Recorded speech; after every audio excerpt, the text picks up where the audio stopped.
Can mute.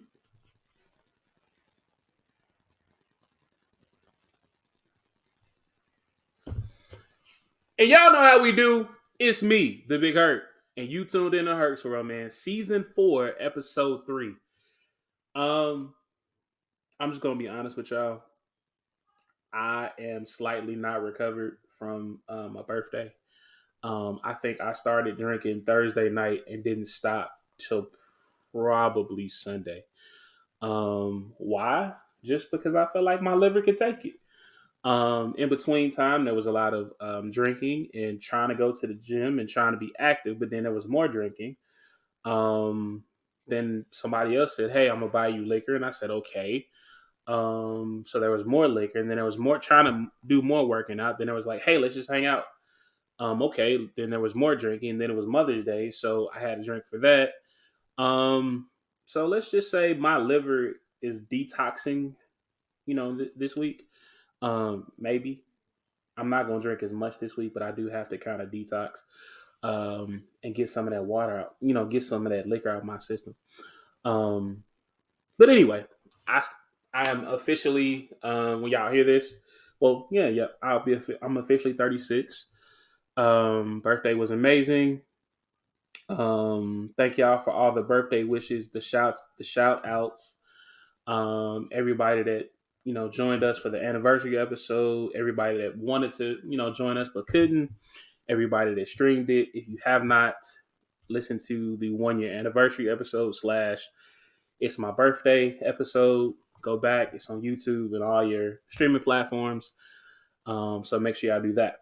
But tonight or today, whenever y'all decide to listen to this, we are talking mental health. As a lot of y'all know, May is Mental Health and Awareness Month.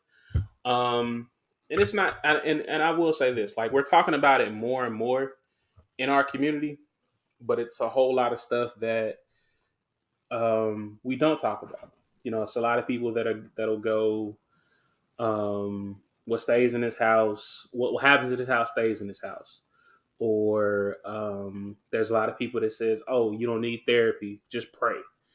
And not knocking praying, but um, praying only goes so far. You're gonna need some help. So I got a cool panel with me this evening. Um, so we're gonna go to break, pay some bills, and then we're gonna get straight into it. So stay tuned. You're listening to Herc's World. Welcome back to Herc's World, man. I am none other than your girlfriend's favorite podcast host, Big Herc. And if she says I'm not, that thought's a liar. Yeah, I'm still petty at 36. They're gonna be thoughts, harlots, and Jezebels for the rest of the year. So um deal with it. Anyway, man, I told y'all we had an interesting panel today. Without further ado, I'm gonna shut up and let them introduce themselves, and then we're gonna get straight into the conversation. So, whoever wants to go first, come off mute. Tell the people who you be. I guess I shall go first. And I am back, Bree Central. Hi, everybody. Yeah, I'm just here. I'm ready to ready to talk. That's me. Simple. We like simple. I'm good and simple. I'm not you. I ain't extra. I ain't out here with the Jezebels and stuff. That ain't me. I, hey, I don't partake with the Jezebels. I just kind of know that if she denies that I'm the favorite, she a Jezebel. That's all. But who's next?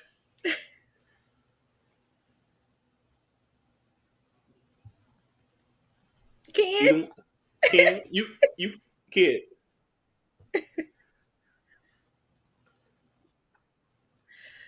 we here.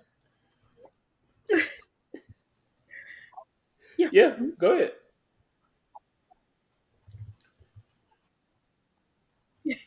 Okay, man. I'll you because I'm gonna let you know now. If you don't come with the energy that I know you got, I'm gonna tag Kareem and let his ass get you. Just thought I'd throw that out there. Okay, just make sure. And last but certainly not least, I'm just gonna be honest with y'all. I started following her on TikTok, and her energy is contagious. She's always just so happy and carefree. Um, she's a member of that organization that we don't talk about sometimes. Z5? Um, that and y'all know how I feel about Zetas. But come off mute, tell people who you are. Great evening, all. My name is Cam.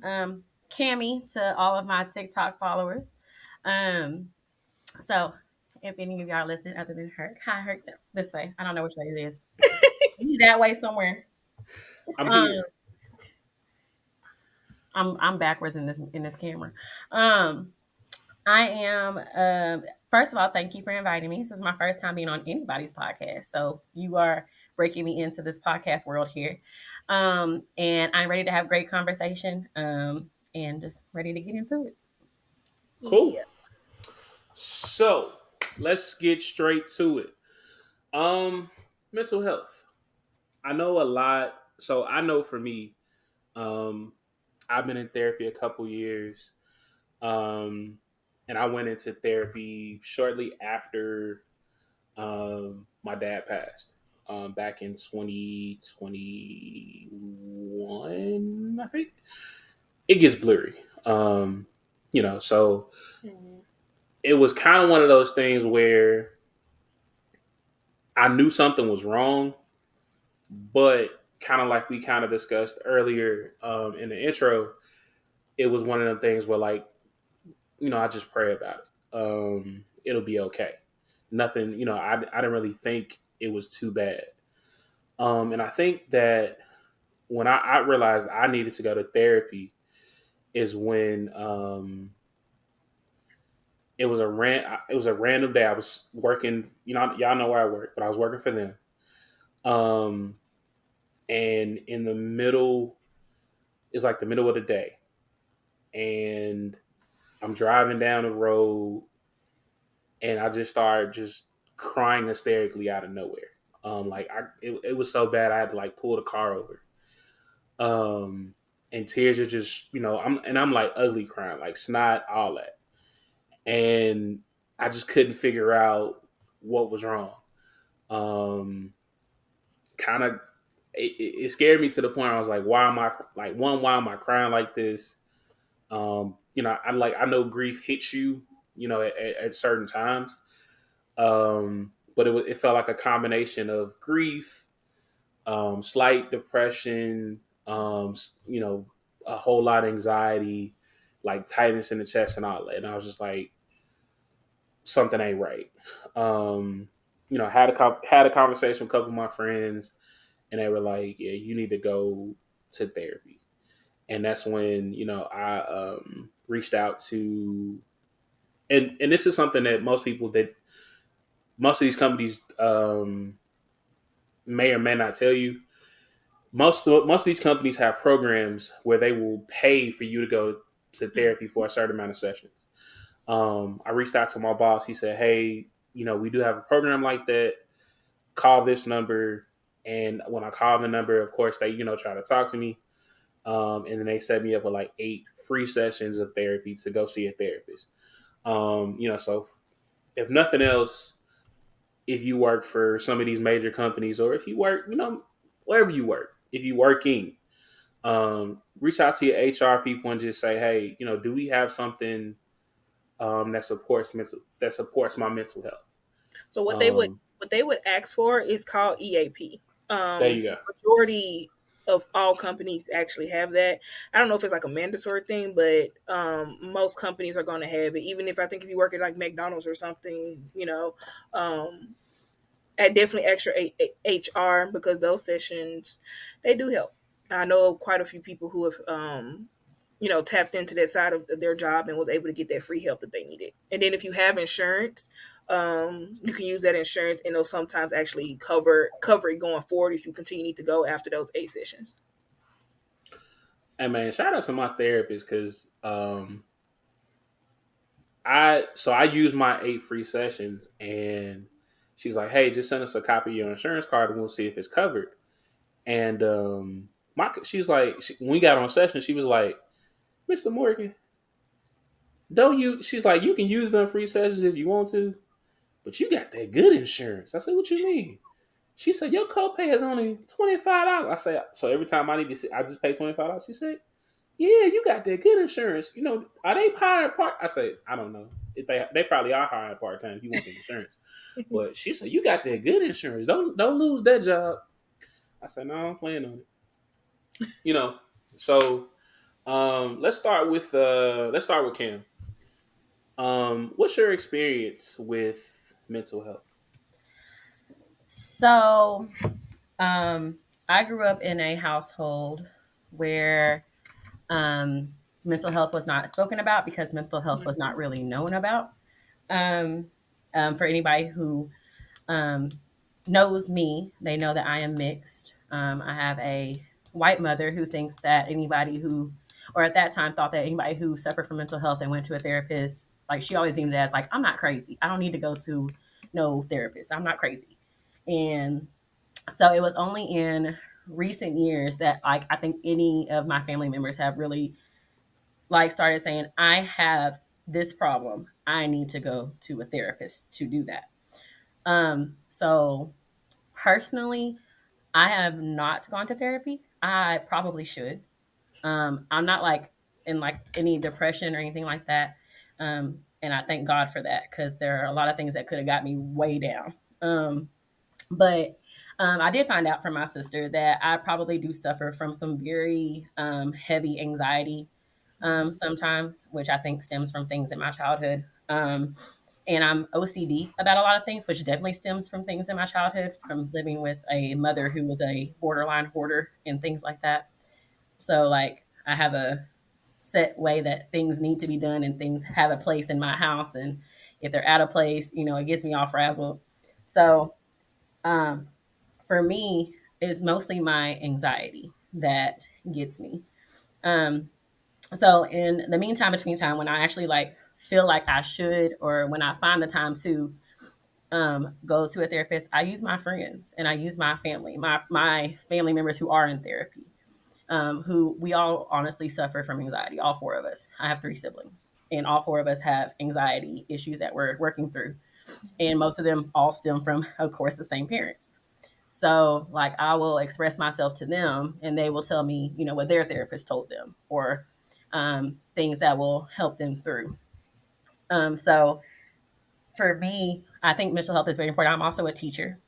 Um, I've taught middle school, I teach elementary school, and being around all these kids with all of these really big traumas and things like that, it really causes you to take a pause and to just feel for them and to think, well, what do I got going on? Like they need to be in therapy and they can, but I don't feel like it's as helpful for them as it would be like later on in life.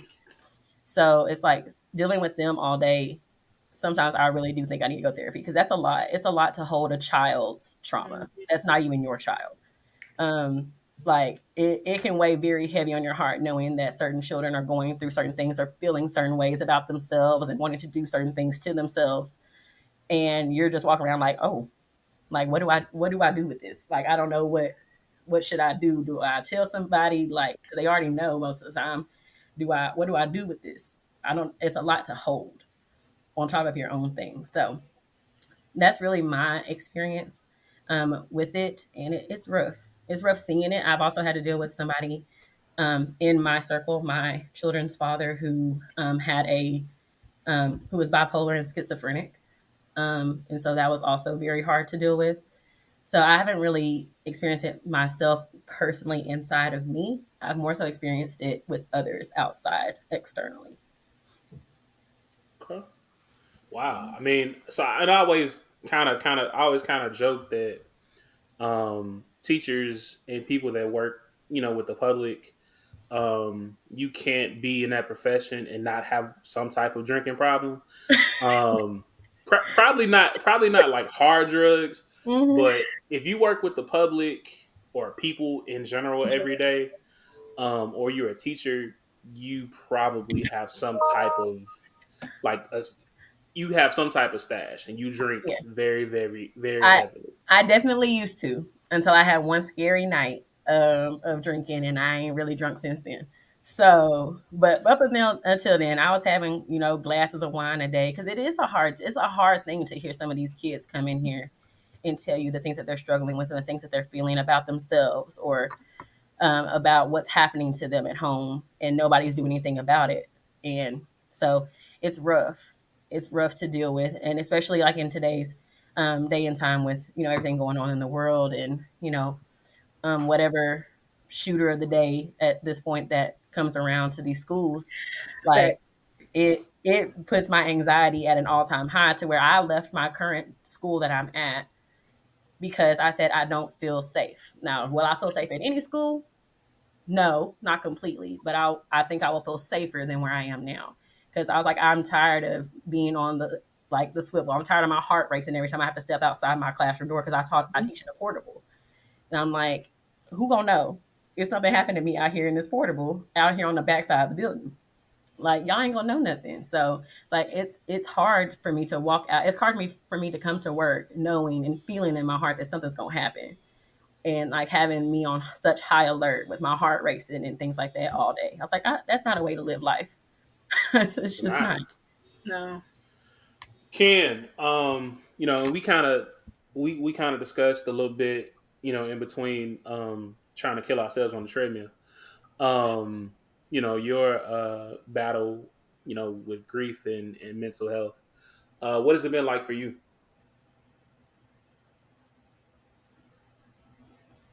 You on mute. You on mute. You got You to on unmute mute, kid. yourself.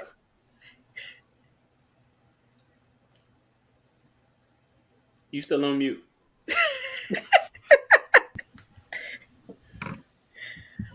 Click the button. Click Click the button, the kid. button. The button that says It unmute. get You better got to each There you day, unmute go. yourself. but I constantly think about him. He passed from dementia, and That one right his there. mother Right had it. there, you And I Yes. always go. wondered, was it hereditary? And a doctor was telling me that if the mother of the All family right, has dementia, we you more got than you. likely might Go get ahead. it as you get older. Go ahead. So I'm praying that doesn't happen, but if it does, I hope Hey, I mean, I'm prepared for it. But just like you, I talked to my father, like I said, on May 5th, and on the 13th, he passed. And the last conversation we had was him saying that we'll see each other soon. He had just had surgery also. So he was like, everything's fine with me. When you come home, we'll hang out. We'll see each other soon. And I was like, perfect, cool. But when I got that phone call, that was out the window. So I sat in my car and I cried for almost an hour before I actually got out the car and could call my little sister and tell her that our father passed. So once I had to call everybody, it was kind of devastating. Everybody crying, trying to process it. And to this day, I think my little sister, it's still hard for her. She really hasn't recovered from that. But I try to be there more for her since he's gone, to try to help her through it Okay. as much as I can while dealing with Um, it myself. hold on, Bria. So, what's your battle with mental health? So, mental health, I think, has affected me with just my overall mental health now. I'm just now understanding that I do need help in a sense. I know Ken's kind of sound is going in and out, but I heard him say something about hereditary. And looking at my lineage now, I do believe that different types of mental health are hereditary, and that including depression and anxiety. So for me, when we talked about it before, when I had my daughter, I went through a depression, but I didn't realize I went through a depression until other people told me, "Hey, you're not yourself." Because I'm thinking I'm just kind of in my own head, just kind of living life. But until I really sat down and evaluated myself and saw different things that I was doing, I'm like, no, this isn't me. And one of the things I realized I do that is like terrible is like it's impulse. And it could be impulse eating, impulse buying. Mm-hmm. Like when I get out of my when I, like I say, when I get that real anxiety, Yeah. I'm just up, up, up. And normally I can't sleep. So what am I doing? Scrolling on my phone, scrolling on my phone. Ooh, what's that? Bye, bye, bye. The next thing you know, you have created that Yep. for what? And I've noticed that that is a thing, a characteristic that I have that I never noticed before. And so I'm noticing it now. So I'm trying to fix it now. Mm-hmm.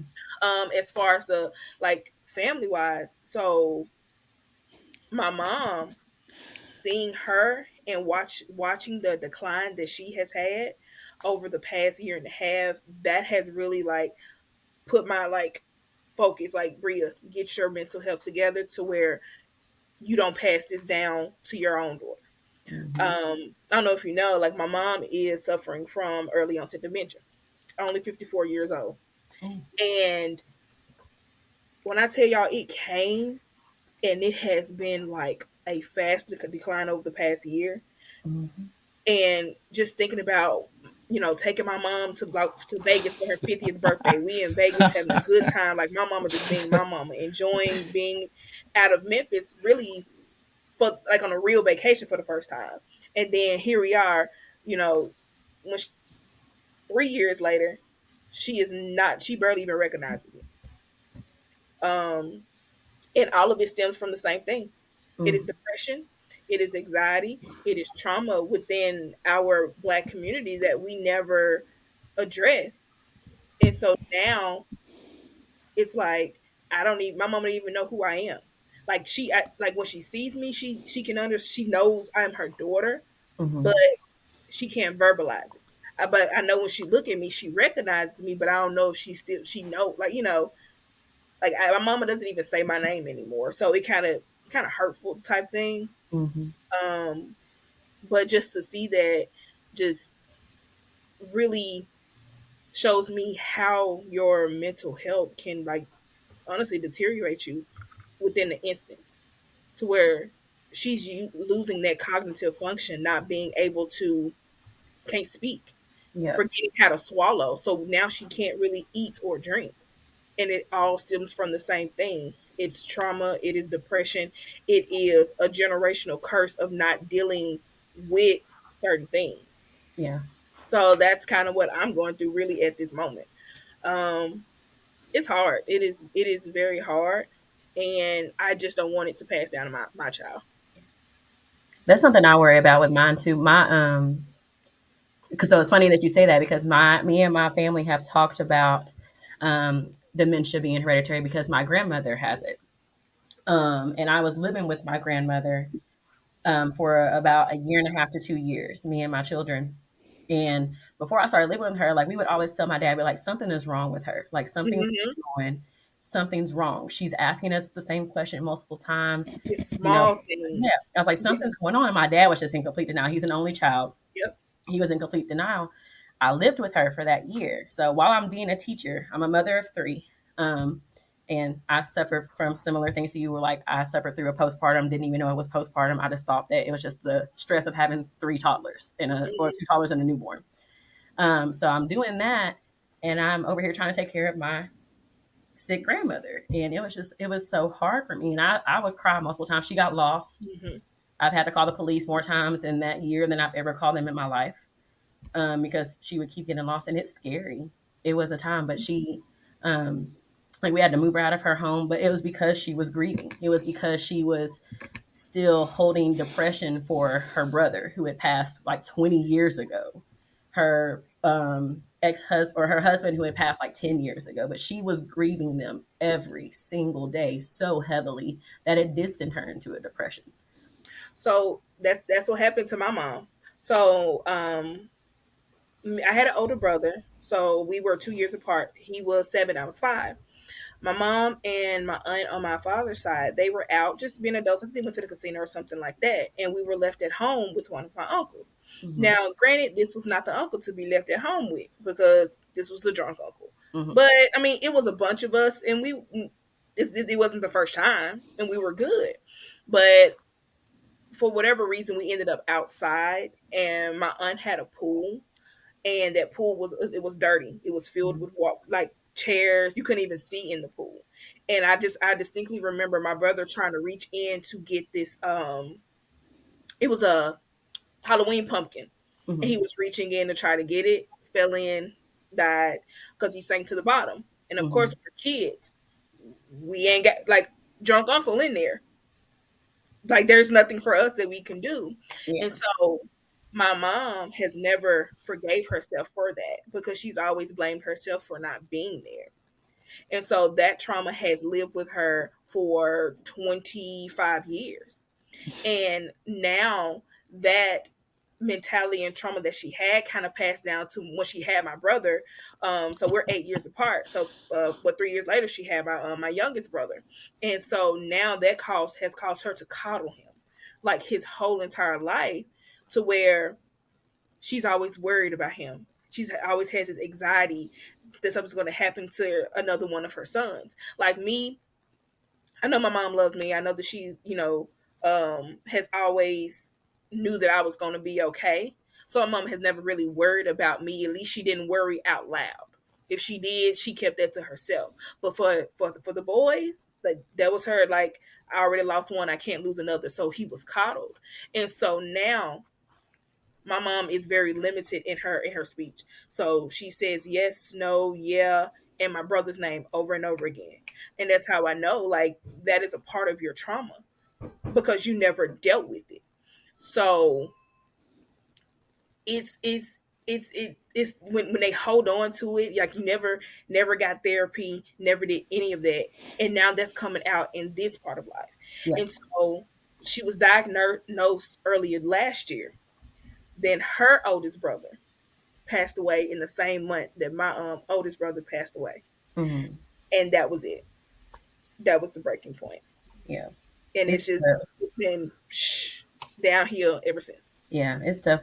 It's tough watching them go through that and knowing that they have pain Yep, you and can't do knowing nothing that there's nothing you can do. There's nothing I can say to my grandmother to be like, oh well, he loved you so much. Like she about knows that, but like literally, so like now that she has dementia, it's like an everyday thing now. It used to be like, it. maybe once every few months or something, she would just have, a day where she was couldn't stop thinking about her brother and, Yep, then she would let it go. Now it's like literally every day she's crying about him. She's yep, upset. And he passed away when they were in adults. They were like, he was like maybe 40, 50, mm-hmm. but that was her brother slash dad because their parents died in a car wreck, I think, or something when they were younger.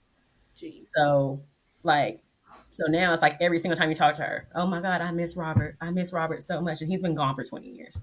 yeah, And so she's just crying every day. Every every day she's day. crying. And it's just like, what do you do here? So we talked about a lot of times of like, is this, I told my dad, I said, I want to know if this is hereditary.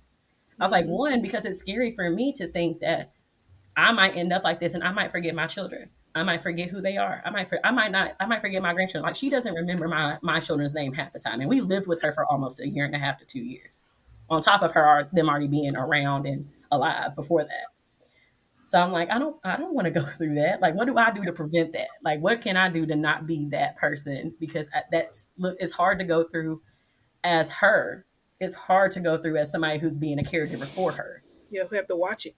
Yeah, and it's Yep. scary.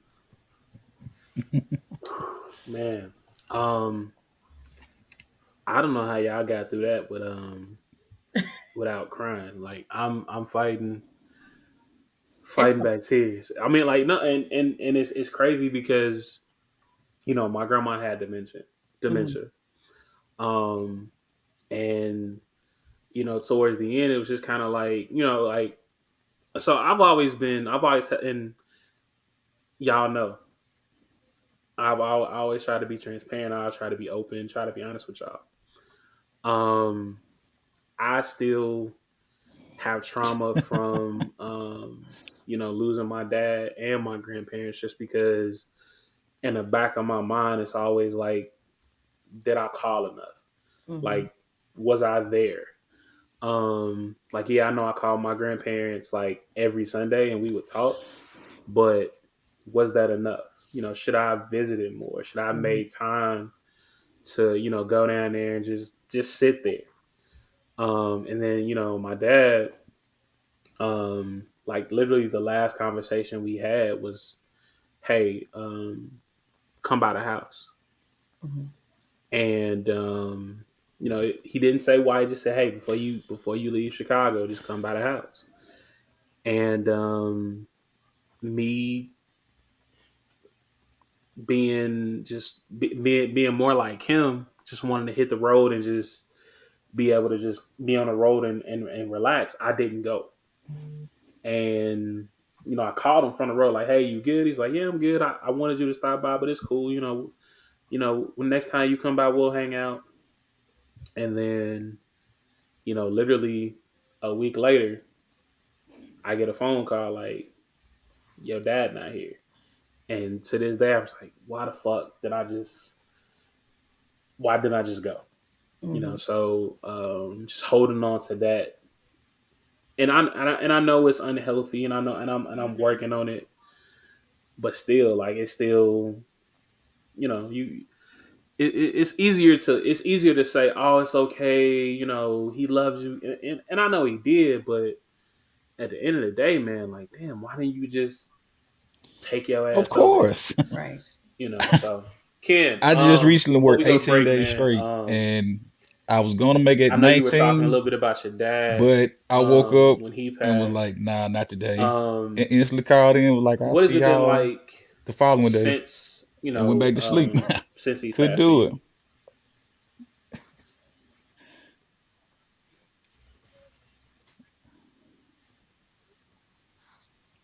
you? Mm-hmm.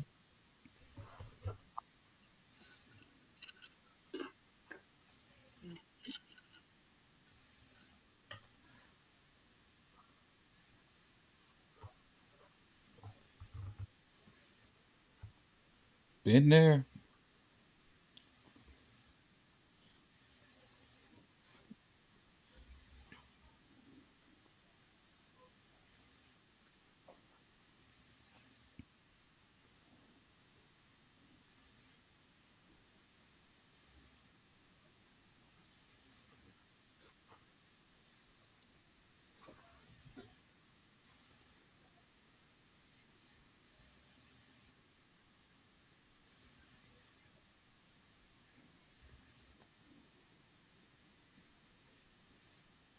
They don't care.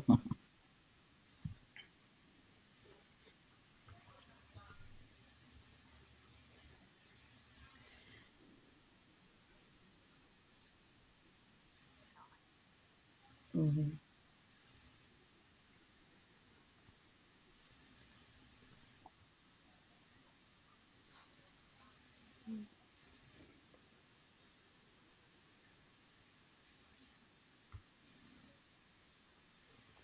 Yeah, man.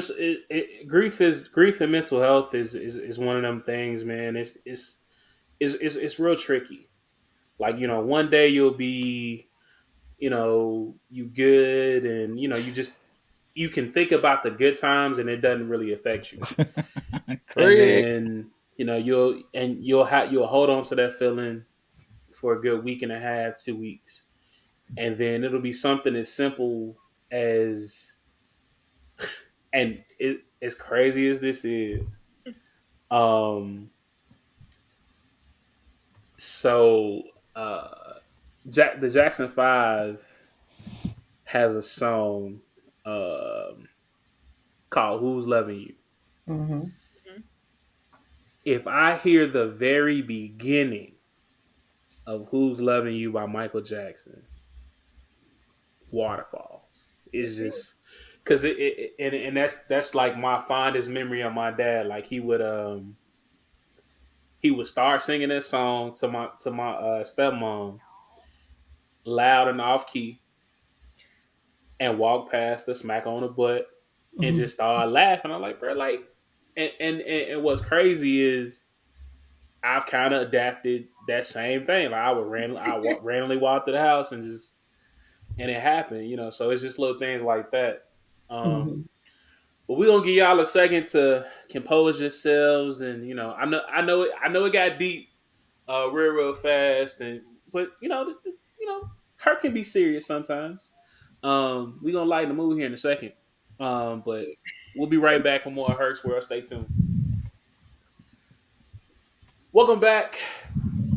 to Herc's World, man. I am none other than your girlfriend's favorite podcast host, the Big Herc. And if she says I'm not, yeah, I'm the rest. Man, we are talking mental health because May is Mental Health Awareness Month. And I am joined by three amazingly talented individuals, Bree, Cam, and Ken. And we're just, just giving experiences and, our experiences with mental health. So, Cam, I didn't know. So, I'm just gonna be honest. I really thought you were just like really, really light skinned. I didn't know you were. I didn't know you was mixed. Um, what I did? I just thought you was like light skinned. I was like, okay. I am mixed. I have a Caucasian slash Native American mother and a black father, but and I don't care who likes it and who don't. I identify as black, simply because one, I look more black than white, clearly, apparently, and two, because that's the side that actually accepted me. Part of my trauma as well. The other side definitely disowned me when I was born because my mom married a black man. So you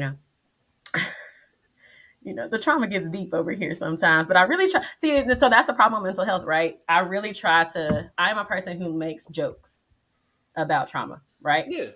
So like when I think about like things like that, I'm like, well, I mean, it is what it is.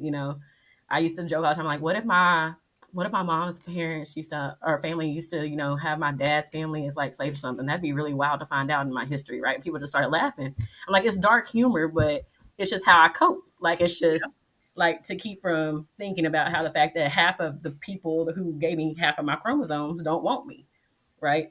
That they, because of who my mom decided to marry. I'm like, I didn't ask for her to marry him, and I didn't ask for him to marry her. But Yeah. now I don't have a half of my family because of that. So like it's like thinking about it sometimes. I'm like, I know that, and if people say I joke too much and I laugh too much. Like even my siblings say you literally make jokes when it's unnecessary, and honestly, well, a lot of times when it is very uncomfortable for other people. And I'm like, I can't help it. That is a defense mechanism that I have. It is.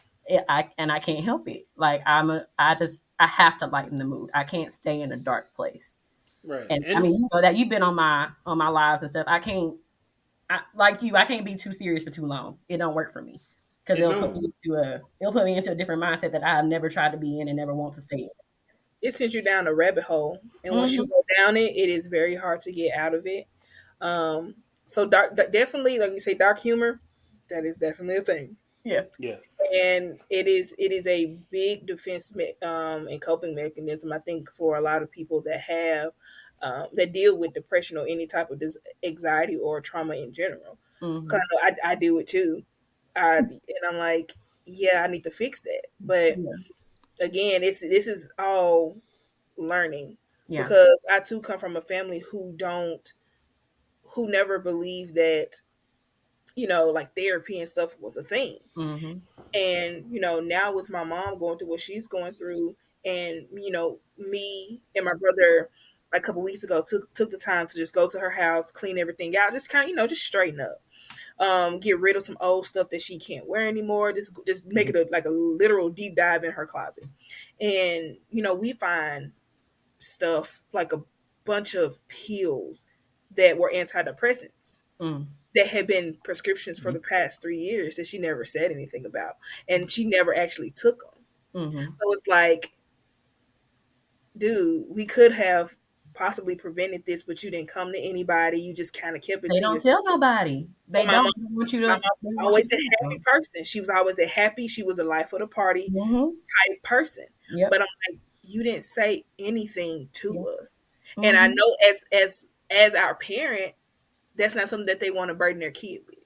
Mm-hmm. Yep. So, but it's like, man, like if you like, If you would have told me.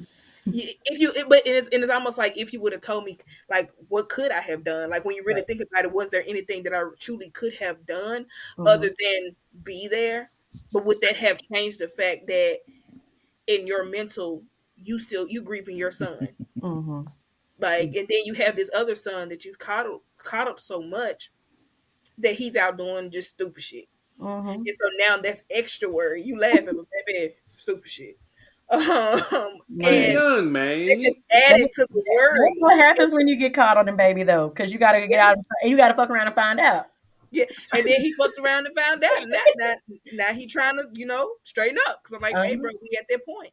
Like, I Mm-hmm. need you to figure out what you're gonna do. Because once God forbid something happened to mama, but I think we're at that point where you gonna go because you can't stay with me. I love you, but you cannot stay with me. But it's also So for I him, need you to like, get your stuff. yeah, like when something happens to your mother with him being so coddled by her, like you would really have to be on the lookout for him and how he would react because Mm-hmm. they clearly were so close. And it's like, so if he's already going down a rabbit hole and something were to happen to her, he's all the way in that bitch down. Like Yep. it's just going, it's With going to no hell in ladder. the basket. Yeah. Like so, but that's funny though because same with your mom, my grandmother. I did not know my grandmother was taking antidepressants while I was living with her Mm-hmm. until my dad started taking her to the doctor. He's like, yeah, she's supposed to have been on depression medicine. I was like, she's never told me that. Like I've been here for a year and some change, and she has never said anything about some antidepressants or depression or anything like that. I just knew she had dementia. I was like, that's all I knew. I did not know she suffered from depression. I did not know she suffered from anxiety and all Yep. this. And All of that. I was like, I could have been made sure she was taking her pills every day because she Right. really And see, had been. and I feel like that generation, um, they come from a time where it was, man, you wake up, Mm-hmm. you work, you take care of your family, you deal with shit the best way you can. Mm-hmm. Mm-hmm. If shit is fucked up, it's fucked up. But we gonna make the best. We gonna make the best out of it. Mm-hmm. We're gonna take these beans and that fat back, and we're gonna make it a full course meal, and everybody gonna love it. Mm-hmm. And they don't really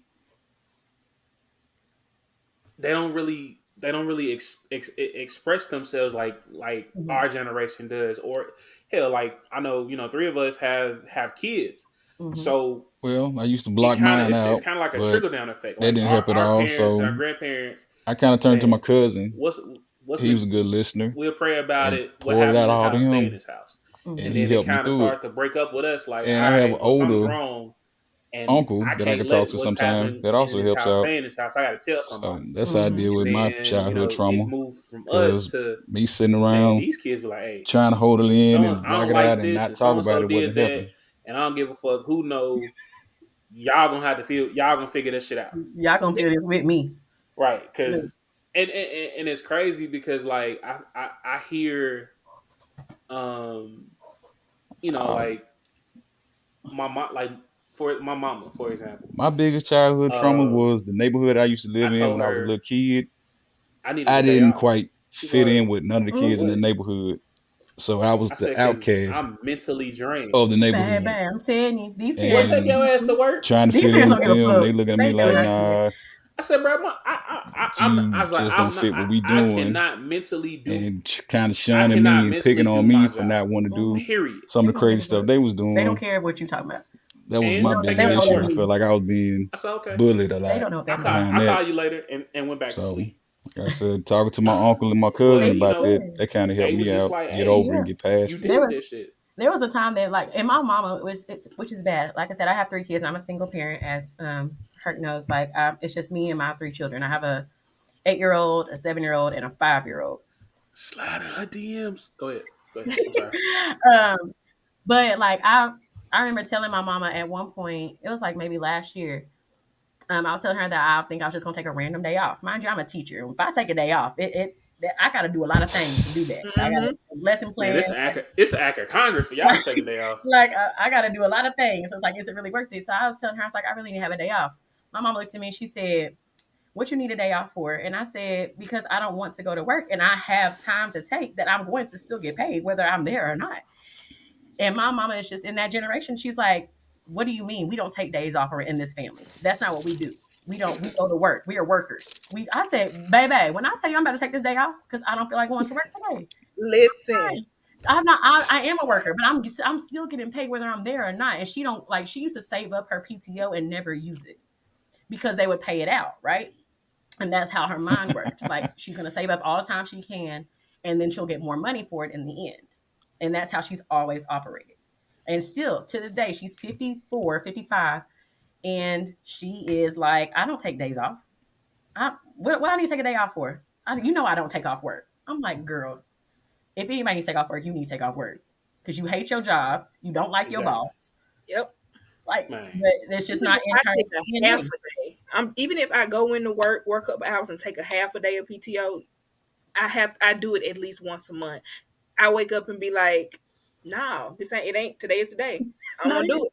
Like I literally, I'll call my best friend and be like, friend, I don't want to do it. I want to go to work today because we work at the same job. She just work at a different part. Nope. Call in. I want to do it. Use my PTO. That's what it's there for. That's what it's there for. Ken, do you take off work? That's what it's there for. Ooh. That's Damn. much.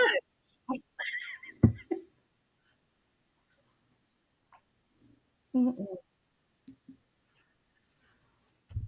Mm-mm. Get somebody else to Somebody do else to do it. it. Compare all the others. Get somebody else to do it. No, I can't do that. Man, so and it's crazy. So it's crazy you said that. So like before I worked for where I work now, I used to work for Sears, and I literally like that. There was a time stretch. Man, I know I worked at least 3 weeks straight with no day off. Like there were like now there were days where I was supposed to be off, but somebody called in or hey, I need some extra hours, so I went on and went in, and like day 21, I was like, bruh, I'm tired. Mm-hmm. And I was supposed to be at work that day, and I was like, I don't want to do it. So I called myself calling boss, like, hey, I ain't coming in. You need to be at work or I'm going to write you up. Sir, do you not realize I worked 21 days straight for y'all? They don't care. Oh, okay. Well, you coming to work, right? Fuck. All right, I'll be there. I went, clocked in, and I sat my ass in the back. Marvin, where you in the back? What you gonna do? Fire me? Ain't. Well, nah, we can't, cause I know you can't. So leave me the fuck alone. Like I'm literally the best worker you got. And if I work 21 days and all I ask for you is one day you don't want to give me, I'm coming to work. Don't ask me to do shit. Mm-hmm. And I will say this, like I did eventually get fired from that job, for some book. So granted, it was not my fault. They said I was still in company time. No, you did. Because Okay. well, I thought technically, you were so about to say stealing boxes. I about to say on your day off. well, no, they say I was still in company time because you're supposed to take a lunch break Mm. after 5 hours. Mm-hmm. Wow. And I was like, yeah, but you got them people over in appliances who are 100% commission, and they don't make no money if they sell a TV.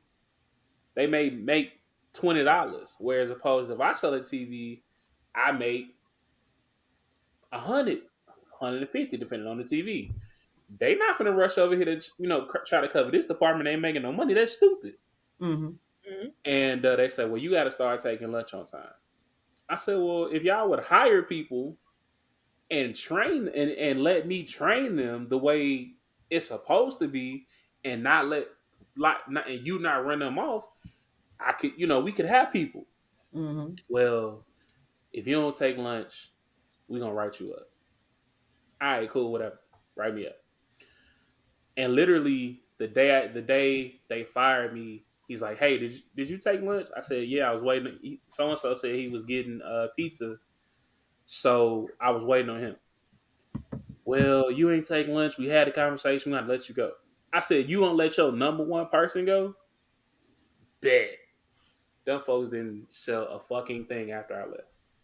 But a lot of companies are like that because they get flagged. If you don't take the lunch, they actually get charged like quite a bit. Because I remember Mm-hmm. working at Target, it was like that. If you don't take your lunch, they're charged literally 10 grand per person that didn't take their lunch. Yeah, because it's like a law Like that it's like a like, legal yeah, thing. you're And it's like if legally you violating law. continuously don't take this lunch, then I Mm-hmm. have no choice but to fire you no matter what type of worker you are. You can literally be the manager. You will get fired, especially if you're not salary. Yeah.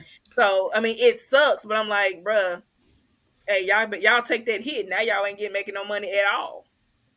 Oh well, I may have bankrupt Sears then. My bad. No, like for real, like it is illegal for you to not take a lunch. Like for them to not give you a lunch, it's against the law. So they're probably like you gonna cause them to have a lawsuit or something. That's probably what they were thinking. And that's probably was they was going bankrupt anyway, but that's another story. Um, but That's what no, they and think. well, hey, it's probably my fault. Not really. But no, and it's crazy you say that because like, um, when I got to the company I'm with now, and y'all know for legal purposes we don't say the name. We just gonna say that Blue Globe people. Mm-hmm. If you need a cell phone, I got you. Um, but my boss literally had to tell me, he's like, "Hey, this your day off. Why you calling me on your day off?" I Yep. said, "That's what I usually do." He said, "No, your day off is your day off. Your Hmm. PTO days are your PTO days. You Yep. don't answer that. Absolutely. Do not you don't answer that work phone. You don't call me. Don't text me. I don't want to talk to you if you off." And I said, "That's kind of weird." He said, "Take your The time. time off." And that Hmm. is a manager that actually cares. Cares, right? That is a manager that cares because I do the same thing. Like my managers tell me, "Why are you answering your phone?" Because like you, I have this control thing. I'm like, if I don't get it done, it's not gonna get done. Now I'm gonna come back to work to bullshit anyway, so I might as well go ahead and do it. I'm getting all these emails. I'm like, and I can send them to y'all, and I see that they're not being done. So guess what? We finna forfeit this day of PTO. Y'all finna go ahead and pay me because I have to work now. And Yeah. I mean, I probably only work 4 or 5 hours, but y'all finna go ahead and just I've been on the clock all day. So I'm going to say this PTO day for another time. Hmm. Well, now So I'm salary, and I kind of do what the fuck I want to do. Well, I said this year I was gonna stop saying that, but I mean I am a salary manager, but the way my boss operates or the way my boss is, if you doing your job, he does not bother you. So I can Hmm. and with lack of better words, I can pretty much do what the fuck I want to do. As long as it's within company guidelines, hey, he don't care. yep, Hmm. Um, so shout out to the bosses that recognize that they have great employees and they take the time to not put more pressure on those great employees, but they build up those True. employees and they build those relationships and they take care of the employees that's doing what the fuck they supposed to be doing, hmm Hmm. and they harp on the ones that be like, all right, you see so and so over here, that's why I'm bothering him. But you, on the other hand, if you want me to not bother you, do some of the shit he do. yep, Hmm. yep. So, Whew. so let's go here. Y'all talked a little bit about childhood trauma. Mm. Um, and answer if you feel, or if you don't feel like it, we don't have to go there. But what do y'all think, or how do y'all deal with some of the childhood traumas that y'all experience now? Um, I I know don't. I did. I That's the problem. Okay. Like that's literally the problem. Like I have not dealt with um childhood traumas. I learned that one of the things that I'm great at is like forgetting and blocking stuff out. And then sometimes when I least expect it, I get that sense of like that overwhelming feeling. And it's Hmm. like, this don't feel good, like what's going on. But I've literally Wow. blocked out so many memories Hmm. that I can understand how dementia happens. Um, because I've been through like childhood trauma, been molested by a cousin, never said anything about it. But I that part I remember, but I never said anything. So I try to block it out as best as I can. Hmm. But that also trickles into adulthood when it comes to I don't trust y'all men. So it just kind of makes it just bad. all around. But again, we were also, when it happened to me, I was young. Like I was like 4 and 5, but I remember it. Like I legit, I remember it. And as a kid, how are you supposed to say something? Mm-hmm. Especially when you come from those families where don't nobody talk, don't nobody um, say anything. So here I am, pretty much a baby. What am I supposed to do? Right. So you don't, like, I know I have not dealt with it.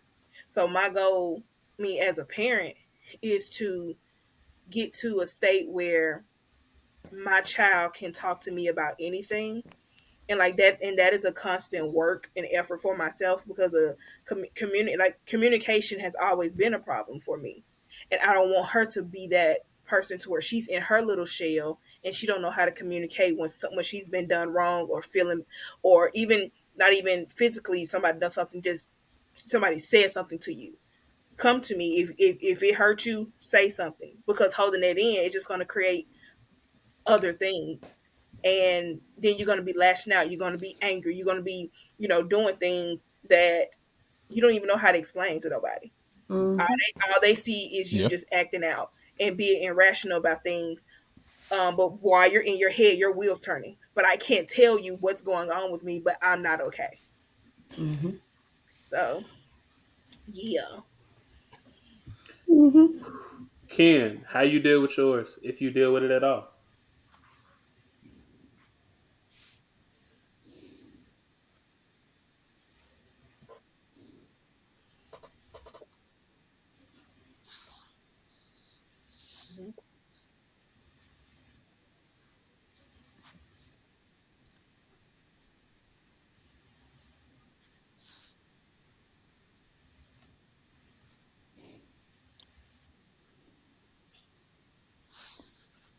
Mm-hmm.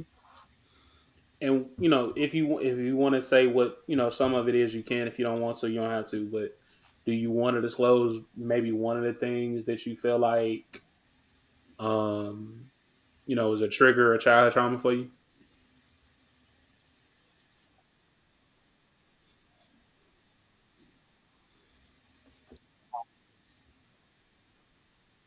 Mm,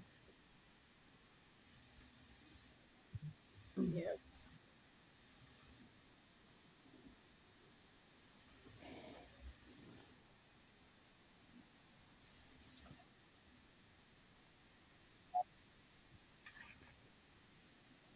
Yeah.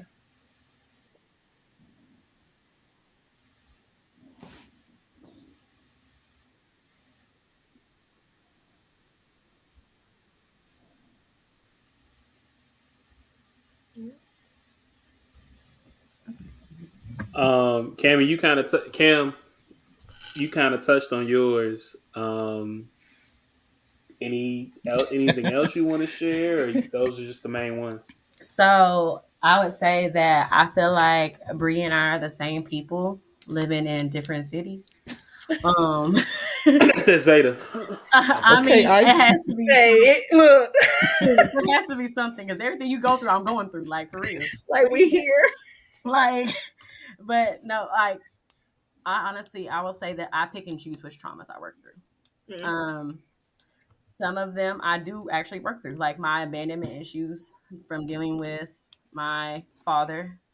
Um, I worked through that. I actively tried to work through that. I got a husband, he didn't work.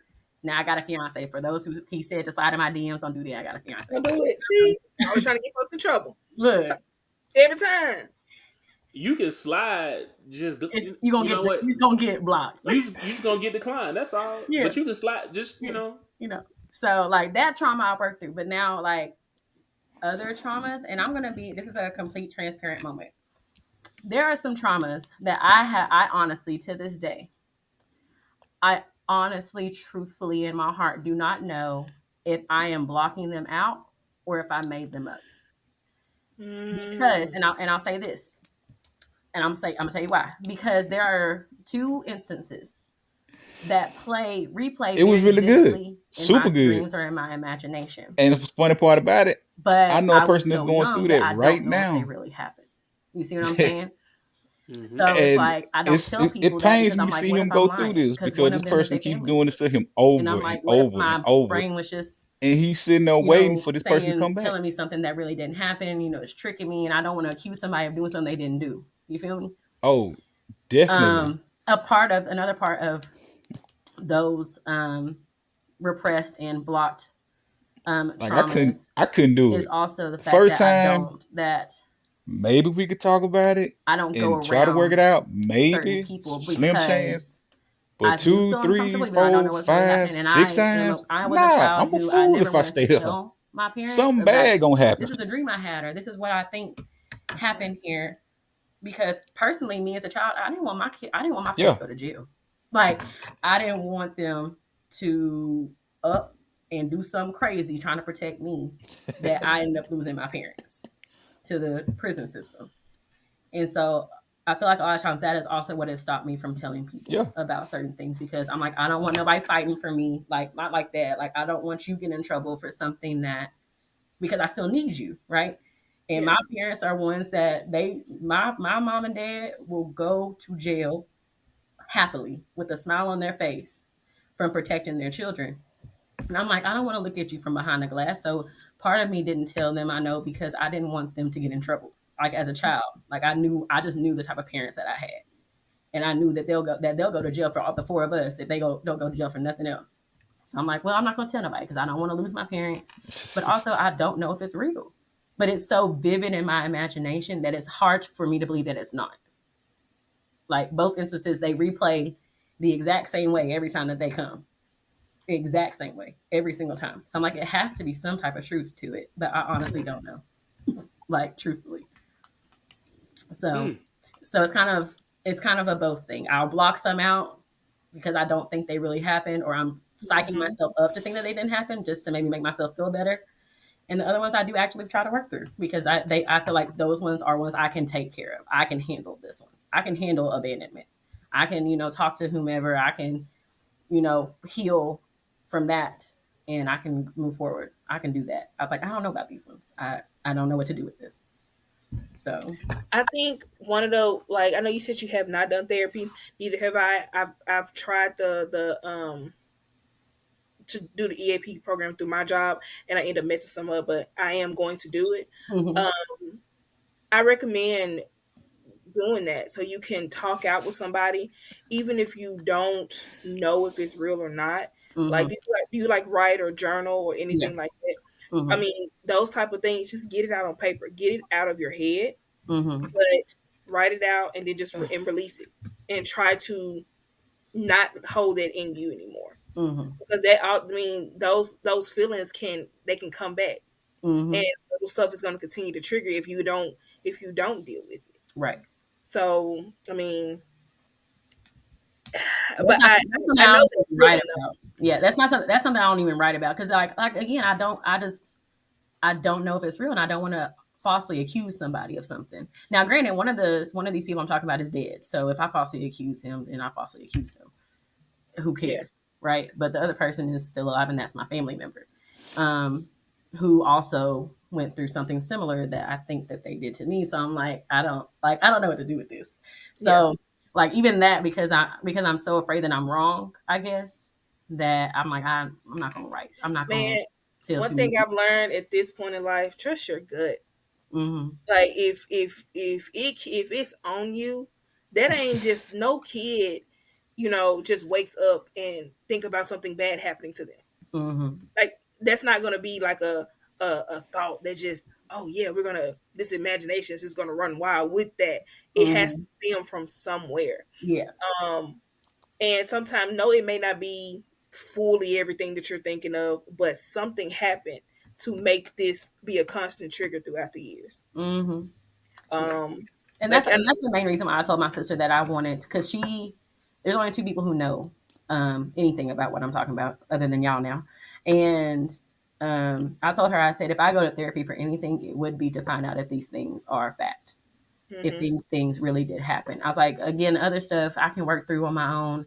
I am a healed person in a lot of aspects, not all, but a lot hmm from things that have happened in my past. I was like, so I've worked through a lot of things. I've said if I did go to therapy, that would probably be the one thing that I would really go for is to like, how do I stop repressing these memories that I'm having? And Yep. how do I bring them to fruition, bring them to the front and deal with them and move forward? So, If nothing else, y'all, um, even if you don't feel comfortable going to therapy, get you a group of people, Mm-hmm. or one. You don't have to be a group. Get you one, maybe one person, maybe two, whatever. But get you somebody that is going to be unapologetically real and honest Yep. with you. They're not gonna hold anything back. They're mm-hmm, gonna tell you the real. And it's people like that or therapists that are kind of just like that help you talk through some of these scenarios, talk through some of these things. Um, to get you to a point where you feel okay. mm-hmm, Yep. You may not be all the way good, but you'll start to feel better. And like the more you talk about it, the more you get it out, the more you feel comfortable talking about it. Mm-hmm. It does get a little bit easier. mm-hmm. Um, And I'm in there too, cause Cam, you probably gonna go viral on TikTok because your followers gonna be mad because they ain't saying no fiance, but whatever. A lot of them just found out like last week. It's all right. Just so you Granted, know. granted, it's been almost a year, but people don't be looking at the ring finger on the videos apparently. So. They Okay, be so I look. was looking at it. I was like, wait, is that a wedding ring? But the camera is switched, so I couldn't tell if Right, it was on the right hand. So I was like, oh, that's a pretty ring. But I wouldn't. I was like, oh, but okay, now I know it is what I saw. it is. You were correct. So yeah, Don't slide in you can Cam find love DMs. on TikTok if you need to. I don't want to. Look, Don't I didn't go look. looking. I promise you that. And I be trying to tell y'all, don't like. And I was literally telling somebody the other day, like, love finds you Mm-hmm. when you're not looking for it. Mm-hmm. Um, unless you me, and then you kind of just she just walk in the AT&T store one day. But it's just when you it happens when you least expect it. Mm-hmm. You don't got to be looking for it. You can be sitting there minding your business, Mm-hmm. and all of a sudden, him, her, whoever whatever your preference is, just become a part of your life, and you just can't get rid of their ass. And it's just like, you know what? I think I They love you, they here for a long and time. now Like, I'm what we now, doing? right. Look, You know, I'm now saying we that here, and if I any advice I can give to anybody who is really looking for somebody, stop looking and literally like put into the universe. I'm going to be single and do me and really mean it. And I promise you, like within like 2 weeks, somebody gonna pop into your life that you never expected to come in there. Talking about, I bet I'm look, gonna do I'm that. telling you, like for real, like really mean it. Because I had literally just like 2 weeks before that, I had told everybody on my TikTok. I don't know if Herc might have been on them series lives when I used to go live like every night. Um, I literally said, I'm going to do me. I'm going to be single. I'm not looking for anything. I'm not talking to nobody. I'm not doing nothing. I just want to focus on my career and my kids. And I meant that. I really meant it. Mhm. I was determined to be single for like the next 5 to 7 years for real. Oh, And then like for real, I was done. wait a minute, that's a long time. 5 to 7. I A was, long time. I was trying to do other things. And I said, I'm not going to be bothered with no men. And then literally 2 weeks later, I joined somebody's live, and this boy joined somebody's live, and then we joined lives together, and then it's been done ever since then. Now look at y'all joining lives in real Joining life. lives together, right in real life, like you know. I don't. I was like, I really did say, like, I meant it. I've truly, wholeheartedly meant I was going to do me, and I did not want no relationship. And then here I go, 3 weeks into it, telling this boy I love him. I said, what the fuck is going on here? I just said I didn't want to do this shit. I just said that. It be like that, man. Ladies, as I've told y'all in the past, I do have a stepdaddy license, but I cannot use it. I'm not trying to get shot at. Bay don't play that. Bay don't like that. So shout out to Bay. We're gonna go to break. You're listening to Herc's World, man. And y'all know, like, we got real deep, and I had to light it up. I got a new segment I'm gonna test out with y'all, And so y'all gonna be the guinea pigs, and we're gonna be right back. All right. Welcome back to Herc's World, man. I am none other your girlfriend's favorite podcast host, to be Herc, and we are talking mental health because May is Mental Health Awareness Month. Wow. So I teased the new segment, and I kind of got this idea from the anniversary show. So shout out to Tay and Brittany for giving me this idea. Um, if you did not listen to the show, shame on you, starters. But we kind of were talking about. So there's a song by City High. Y'all are y'all old enough to know who City High is? Mm-hmm. Wow. Okay. It's called "What Would You Do," and if you listen to the song, you like, how the fuck, like what, like Why was we singing this as kids? why are we singing this song? Like I'm talking about full out, um, just all hurt, and it made me think about some of the songs that we listened to as kids. Mm-hmm. We had no business singing and knowing word for word.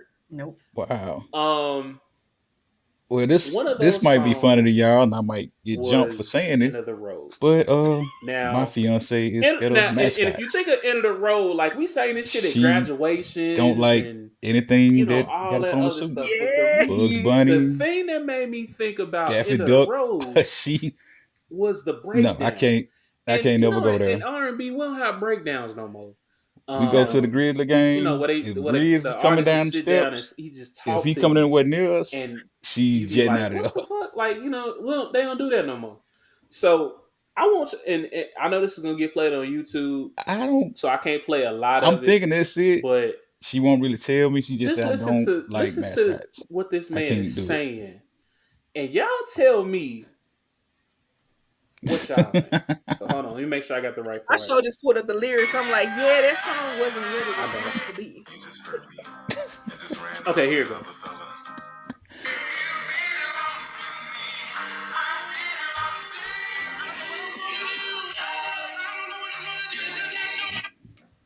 Okay. He felt it. All those times at night when you just heard me and just ran out with that other fella. Baby, I knew about it. I just didn't care. That part right the fuck there. He didn't care. I don't call women out their name, but bitch, if you not finna cheat on me, and I know about this shit, and you think I'm not gonna beat your ass? No. Not beat your ass. Right, not beat your ass. Wait a minute. Bruh, Okay, so I'm reading the lyrics, and it really says, the other night when you ran out with that fella, baby, I knew right. it, but I just didn't care. I just didn't You just don't know care. how much I love Look, you. that's that toxic love. That's that toxic love right there. I That's don't. that Hold toxic on. shit that we don't Hold, like. That's that hold shit I on. don't like. Hold on.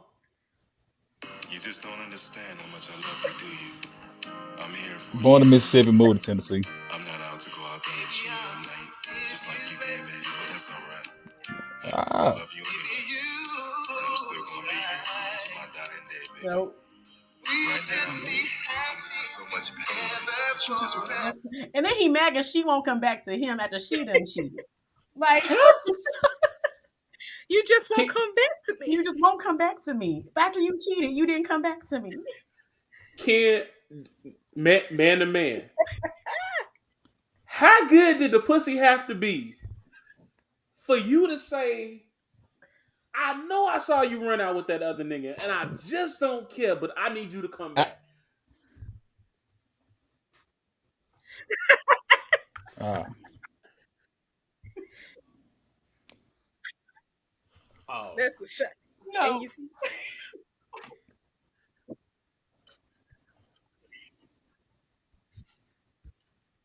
It's like, and that right there, that's toxic, and that's why his mental health finna decline. Mhm. That right there. That, That has woo! some type of anxious attachment something going on Yep. with him. Like, no.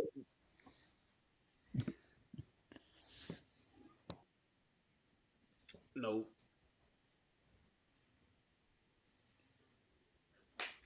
Yeah.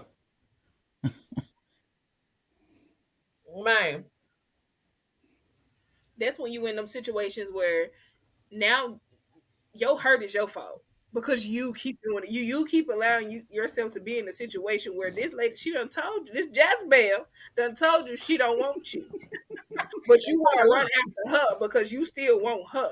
Nah, fool, Mm-mm. you are now boo boo. Mm-mm. You No. know, I look. Y'all have heard me say on this show lots of times.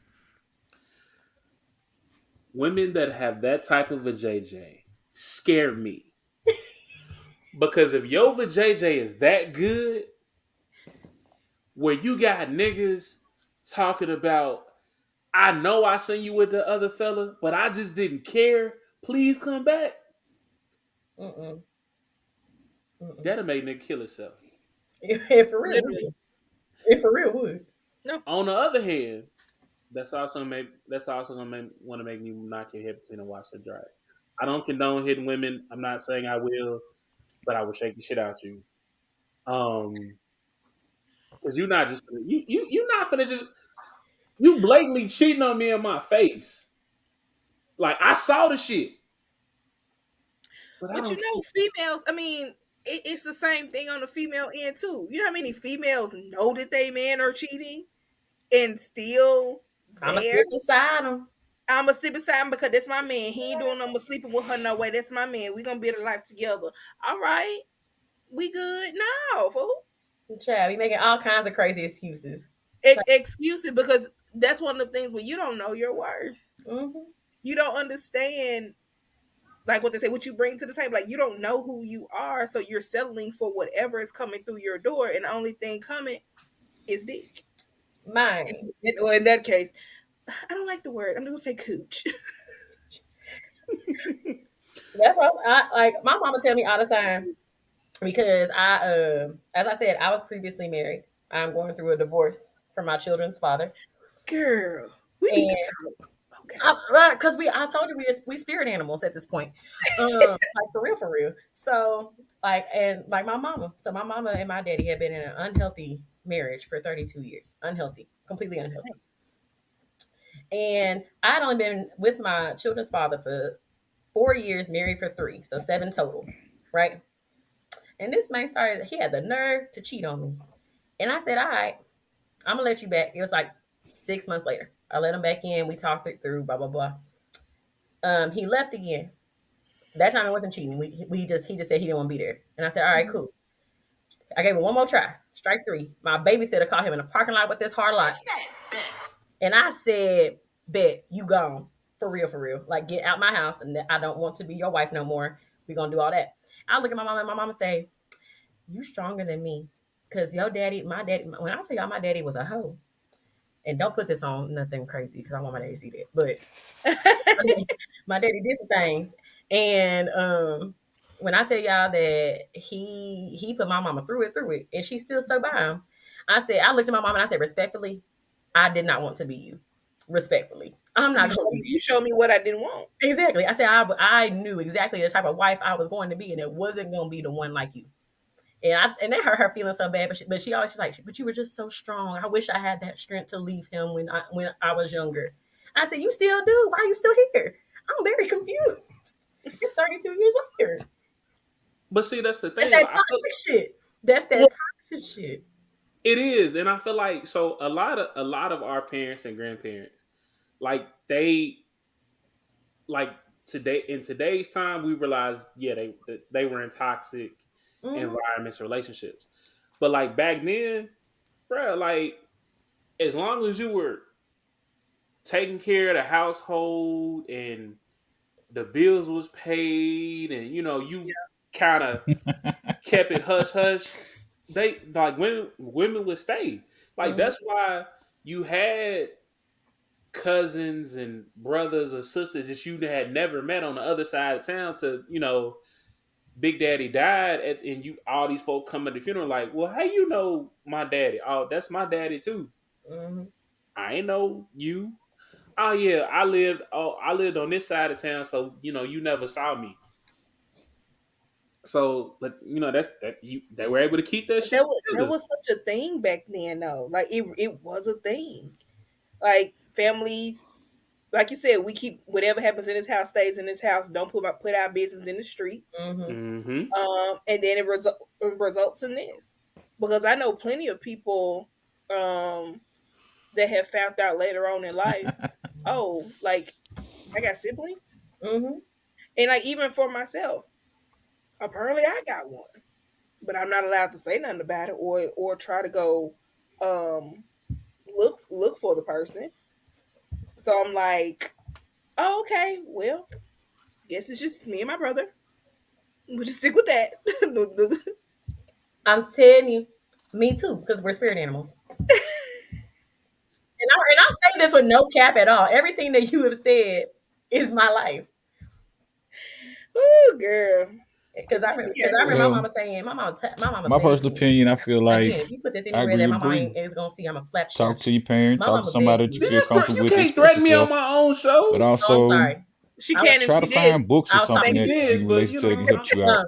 But my I'm a mama little begged me. scared. She's like, Because please don't honestly, go I finding recently, him. Don't well, reach out to him. Blah last blah year I blah. got a book by Because it's gonna mess up Charlemagne the God, the Shook idea that I One, have in my and it mind was of dealing with our mental health. family, of just And you four and from me and your beginning to dad. end, She's like, so that she's book like, was I beg spot you, it's on gonna for hurt my me. It heart if helped you me try out to a reach lot. out to him and So meet if him anybody and don't have see that him. I book, didn't even know his name till I last year. advise you to get it. It's Like great. At least you got that much. I I, only got that's all. And I only found it out because my sister, somebody had friended my sister with his name. And she was like, did you get a friend It'd be request off from the this person? I chain. said, no. She's like, oh, I did. And I was like, Yeah. okay. Do you know who it is? She's like, no, but I thought it was our brother. I said, that's our brother's name? She said, yeah. I said, the more you know. Shit, I didn't even know that was his name. And it's been over 10 years since my daddy told me about him. Like, Well, I will say this. Um, the episode will go on YouTube. okay, don't send it to my Um, mama then. I'm gonna send it to you, and then it's up to you to send it to your mama. That's what you do. This information is on you, but it is on YouTube, and you can stream Parks World wherever you get your podcast. So if she just happens to, click a link She and she watches the whole thing through, she knows she gonna know a lot of stuff. But it was a that. real space, mother. They told me to be real, and that's what I did. Well, I'm gonna say this. So at least I didn't hit you with the. So okay, and I mentioned this last year too. I mean last week too. But do y'all remember how on Jerry Springer R.I.P. he would have these guests that. come in and it would be, well, Jerry, I did something wrong and I've been cheating on my boyfriend and he don't know. And I really brought him to here to tell him and I really love him. Wait, so he don't know? He don't know nothing at all? Well, he does now because he's been watching backstage. I won't go do you like that. But Look, Jerry did post dirty. Jerry and Maury, both of them. oh, It was all and dirty. Maury was horrible with it. He just uh the funniest clip of Maury ever is he was doing one of them phobia shows, Uh-huh. and I think the lady was scared of like toilet paper, Yeah. and they were sitting there, and bruh, they put toilet paper on the screen, and this woman literally was about to piss on herself. Did they come out with like a big tray of like a mountain on Yes, PP? Yeah, yes. I'm talking that about thing is true. bro. I don't think I've seen anybody move that damn fast my whole life. I was like, "More, you wrong," but it was like, in a moment it was funny, but I was like, "Damn, you wrong." That woman is, and people be scared of crazy shit, but Mm-hmm. I used to you be know scared of lettuce. Mm. what? How? I don't know. Why? I don't know. What? Right? That's yeah. Why? Why? I don't What know. did lettuce do to You gonna do you? I this? don't know. I honestly don't know. I was scared of lettuce. It's a legit thing. You can ask my sister. I Wow. was scared of lettuce for about 10 years. And then I got pregnant, right? And I looked at my baby's daddy one day and I said, "This baby about to make me eat a salad." Does he not know that that I don't like lettuce? It was afraid, and then it turned into a just I don't like. But I legit was afraid at one point of it. Like my sister would dangle lettuce in my face at home, and I would run and cry. I was scared, like legit. So, but then it turned into I strongly dislike lettuce. Like I don't want it on anything or touching anything. And that baby made me eat lettuce. And then ever since then, I still don't like it. I still don't get it on nothing. But I ain't afraid no more. I've been delivered. My my mom was kind of like that. She would not. She doesn't like anything white. Like she didn't tell me the full story of what happened. Like Mhm. when she was young, I think her brothers played pranks on her. But she don't do no lettuce. Not no lettuce. I'm sorry. No sour cream. No ranch. Like mayo. My Uh-huh. mama will not eat anything white. Huh. Hmm.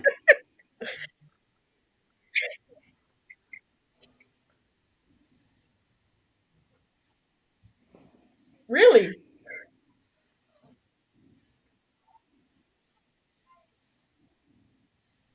Dang. So so don't take her to Disney World. That's what I'm At hearing. all. She ain't never been nobody's chuck. Don't She take her don't to want Disney to. World. Okay.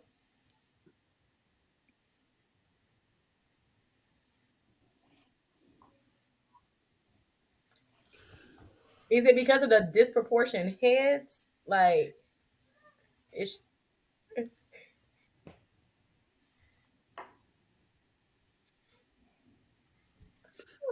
And see all of this, y'all. This is all their trauma. See, we don't know how to deal with it. And see, I heard running from lettuce and stuff we know ain't real. Boy, and, and Ken, I didn't want you to feel left out. I was finna tell women to slide in your DMs, but now I can't do that because you about to get married too. look. Damn, slide his DMs anyway. I'm just playing. I'm you just know what? At playing. Look. this point, come on in mind. I could use some entertainment. Just know it ain't going nowhere. But I just you can use the entertainment. Somebody to talk to. Don't slide on her DM. Oh, Don't slide. Oh, now you you want to be like, blocking. You blocking now. Mm-hmm. no. Ooh. Look, like I told y'all last time was Bria here. Bria was here. I ain't no punk bitch, but I know who she used to be married to and what he may or may not do to me Mm. at the gym. I got to work out with this man. Y'all don't. Like what Mike F say in Friday? Y'all got to live here. I got to live here. Y'all don't. I got to go to the gym with that man, and he don't play fair. So is everybody in here from Tennessee? Well, I'm Well, well, born and raised Memphis. yeah, I'm from Chicago, but Uh, I live here now. oh, I'm in Nashville. Really? Uh huh. I'll come visit you. You My should, and cousin, I'm gonna come up there actually to visit one of my best friends in about a month or so. yeah, my cousin lives there, so I need to told her I'm gonna start visiting her at least once a month. Yeah, So I'm here in Nashville, in Cashville, USA. yeah, Look at y'all just making friends. We making friends and sorority sisters on Herc's World. Yeah. I still don't like y'all yeah. And I'm gonna be honest with y'all. Y'all for the longest time I didn't like deltas, and they know why I didn't like them. Um, and it's not even their fault. It's mine. Like I dated a you the delta problem. and I messed up, and I just don't like deltas no more. And I always would joke with people that were deltas like I don't like y'all. But now I like deltas. Y'all know who I don't like right now? AKs, Mm-mm. the Rose. I don't like Zetas. It's a Um, lie. I don't no more. Mm. I it was it, that one ruined it for everybody. You know what? And we gonna stop the conversation. I'm Mm. We just gonna playing. say we Yeah, gonna save it for another time. I'm just playing. He done said he loves Zetas about 5 times on this one I do. podcast. I do. So, Yeah, I do love the Zetas. I love the Reds. I'm about to I say love the SG Rose and I love the don't clump us Kings. all because there's a few. There's a few Yeah. pearls that ain't as shiny as they need to be. They messing up a little bit. mhm. No, Like no, we no. choose I love all y'all. I just like the joking kid. Um, before we get up out of here, let's go here. So we talked about childhood trauma. We talked about dealing with things. We talked about going to therapy. We talked about things the way they used to be. Um, how, talk a little bit And whoever wants to go first can. How you want to affect future generations and how you want them to deal with their mental health. Because, like we said earlier, Mm-hmm. like our kids are kind of, I don't want to say, and our kids are softer than we were, but our kids are also really, really entitled, in my Mm-hmm. opinion. Um, but they are really in tune with their mental health. So how do you want to affect the next generation so that we can continue to improve on them on our mental health, so it doesn't revert back to Mm-hmm. the way it was where we don't talk and stuff stays, stuff doesn't get resolved and we have all this trauma. So, okay, so me and my best friend, we talk about this all the time. When it comes to our girls, and I think one of the things that we didn't have as a kid was an opinion, Mm-hmm. which is why we had to always internalize everything because we had to stay in a child's place so much. And I think as parents, we have to find a way to allow our child to have that platform or that open that safe space for them to come to us and have those conversations and let them express their feelings, how they're feeling in that moment. Ooh. Um, no, you ain't gonna be cursing them, nothing like that in my house. Still be respectful, but I want my child to be able to express herself in that moment and be able to say, "Mom, can we have a conversation?" And I think that would actually help, you know, with the communication and keeping that stuff open and making sure this trauma does not persist. So before anybody else goes, um, cursing. So and I can only speak for me and my mama. Like my mama, like when I turned 18, she kind of, well, before I turned 18, maybe like 16, 17. Like my mama would let me express myself. Mm-hmm. Um, and I would let, I would let go. Like I would curse. My mama knew it. She would like, oh, okay, like, and I'm not talking about like small cut. I'm talking about fuck, bitch, shit, all that. Mm-hmm. You send me a Um, motherfuckers. right, so but that, since I've been that age, like that's just always the relationship that me and my mom had. And a lot of people don't necessarily didn't understand that relationship as like, you cursing in front of your mama? Mm-hmm. Yeah, like that ain't disrespectful. Not That's to funny. us. Like she let me express myself, and we go back and forth. Um, so recently I kind of wanted to open that door for my kids. Um, like, hey, like if you feel like you want to express yourself, express yourself. If you want to curse, curse. Now, I'm not saying go all off tangent, but if you need a curse word in there, go ahead. Um, and it's kind. I guess it's kind of like on the lines of that kind of that gentle parenting, as they call it. Mm-hmm. Um, like we had a conversation, like, and they were like blah blah blah blah. I said, all right, maybe this is a bad idea, but at the same time, I was like, okay, You can't get mad because you open I the door. can't get You mad have because to I like, opened the door. So yeah. it was just interesting to me, like when you said, "No, I don't curse," but I was like, sometimes you got to be like, man, like when they telling a story and they be like, that bitch Becky got on my nerves. I was like, okay, I get it. Like you needed You to need to say express that that, word. So but my second oldest goes, "Can I curse?" Go ahead, and then she just go off. Okay, you got it out. You feel better? Cool. Let's continue. Mm-hmm. So I guess, and it's a kid by kid situation. Yeah. Like my son, the main scared. I don't think he ain't gonna cuss in front of me. Um, my oldest daughter, oh shit, You It's made always a the good one with girls. that one. It's You always made the a good girls. one. man, It's okay. she, that's me. That's I know. I just be looking at some text messages like, you cursing in text messages. Like I know you ain't mean to curse. Like she texts me the other day. I know she meant to say how. That shit said ho, and I was like, fuck it. I know what you meant, but just clean up your words if you send this to your mama. But go ahead, Kim, or Ken, whoever wanted to go next.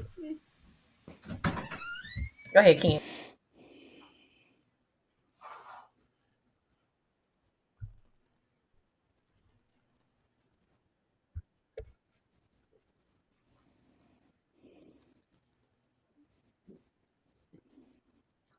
That part.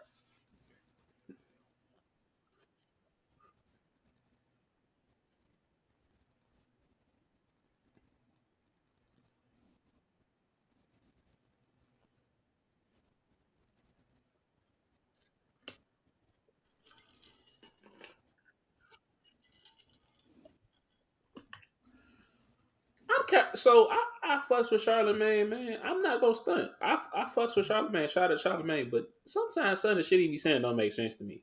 So He be a definite hit or miss for me. Cause sometimes like, I can tune in. I'll be like, okay, he ain't on no bullshit today. What you got? Then I'll be like, no, sir. Like, just stop talking. But then yeah, I'm like, oh, this man is actually out here. He's married and all this other stuff. I'm like, you in and out. So he got like 4 daughters, and they, like okay, he makes sense, but he's stupid, but he makes sense. yeah. Like, it worked. Cam, what you got? So as an educator, here's what I will say. I will say two main things. One, teach your children the difference between being at home and at school. And That two, part. because some of these kids, I'll tell them. And here, as we got on the tangent of cussing, I am like Herc. We do say some words in front of our parents, but we haven't. We just started that recently in the last 5 years. So since I was like 27 ish, then we started doing that. And my philosophy is, it's just a word. And who decided that this particular word was a bad word? Like what white man in history said that word is not a good word, right? So in my, Mhm. because I'm like, it depends on who said it, because I mean they could have said bread was a bad word and nobody would ever known it, right? Until somebody said it. So in my opinion, is a word is a word, right? But we all know that some words are societally not acceptable to say, especially at a certain age. So would I ever let my children cuss at or cuss with me? I'm not gonna say at me or around me. Probably when they get older. Mhm. Um, but like even my students now, like they'll be cussing, and I'll look at them and be like, "There's a time and a place to do that. My Yep. classroom is not the time nor the place to do that because some people's kids in here don't even don't grow up that way, and that's not respectful to them to hear you doing something that I know might be allowed at your house, but it's not allowed at theirs. And so we have to kind of keep a respect thing going here. Like, and if I can't cuss, y'all definitely can't cuss up in here. So that's one thing. Um, You don't never want to be cussing them. You don't never want to cuss them little niggas out sometimes. do I want to? That's a different story. But I can't. Okay, I'm just I can't. I can't say things She that trying to keep her job. I'm trying not to get fired. So I so mean, like kids out here, kids out here catching bodies right now. So hey, but the other thing is, of course, it is going along the lines of do have those conversations with your children. Do give them options and let them have their opinions. Now, with my children, with my students, also, there's a time to have an opinion. There's a time to just do what I said because I'm the adult in this situation and I know best. But there is a time to have an opinion. There is a time for us to talk about this. There's a time for us to talk through this. There are certain things. So, me as a teacher, if I tell you to get inside the classroom and shut my door, I shouldn't have to explain myself. That's going to be a time where I'm like, no, do what I said and get in the classroom, shut the door. If I've already explained to myself before. But if I'm telling you to do your work and you say you don't want to, then we can have a discussion about why you don't want to do your work. And more than likely, we can get down to the root problem of you're not having a good day and you're just not feeling it. And we can come to a compromise, right? Same thing with our own personal children. Like if my children are not having a good day and Mhm. they're giving me some type of attitude or something of that nature, I'm not going to sit here and get mad at them because they're not doing what I told them to. Like I'm the parent, you do what I say. There's a time for that. There's also a time for me to sit down and be like, okay, so why? why don't you want to do this? Why don't you want to, um, clean your room? Why don't you want to eat your food? Like even now, like you know how like when you were younger, your parents used to make you sit at the dinner table till you were done with your whole entire plate. And I get Mm-hmm. where it came from, right? Because a lot of parents are like that. That is your good meal for the day, like, and that's all I can get you. You're gonna have to eat it. I ain't got nothing else to give you, right? It's a slave mentality. Yeah. So I get that. So Mhm. even now, like if my daughter, because I have one of my children who is very picky, and she does not like to eat dinner. Like period. She never finishes her plate, ever. But I'm not going to sit there and force her to sit there and finish it and start crying and go through all those emotions just because she's not eating food. I'm like, if you want to eat, you eat. If you don't want to eat, you don't want to eat. But go ahead and get into bed. Then if you're not eating, because that's where we're going next.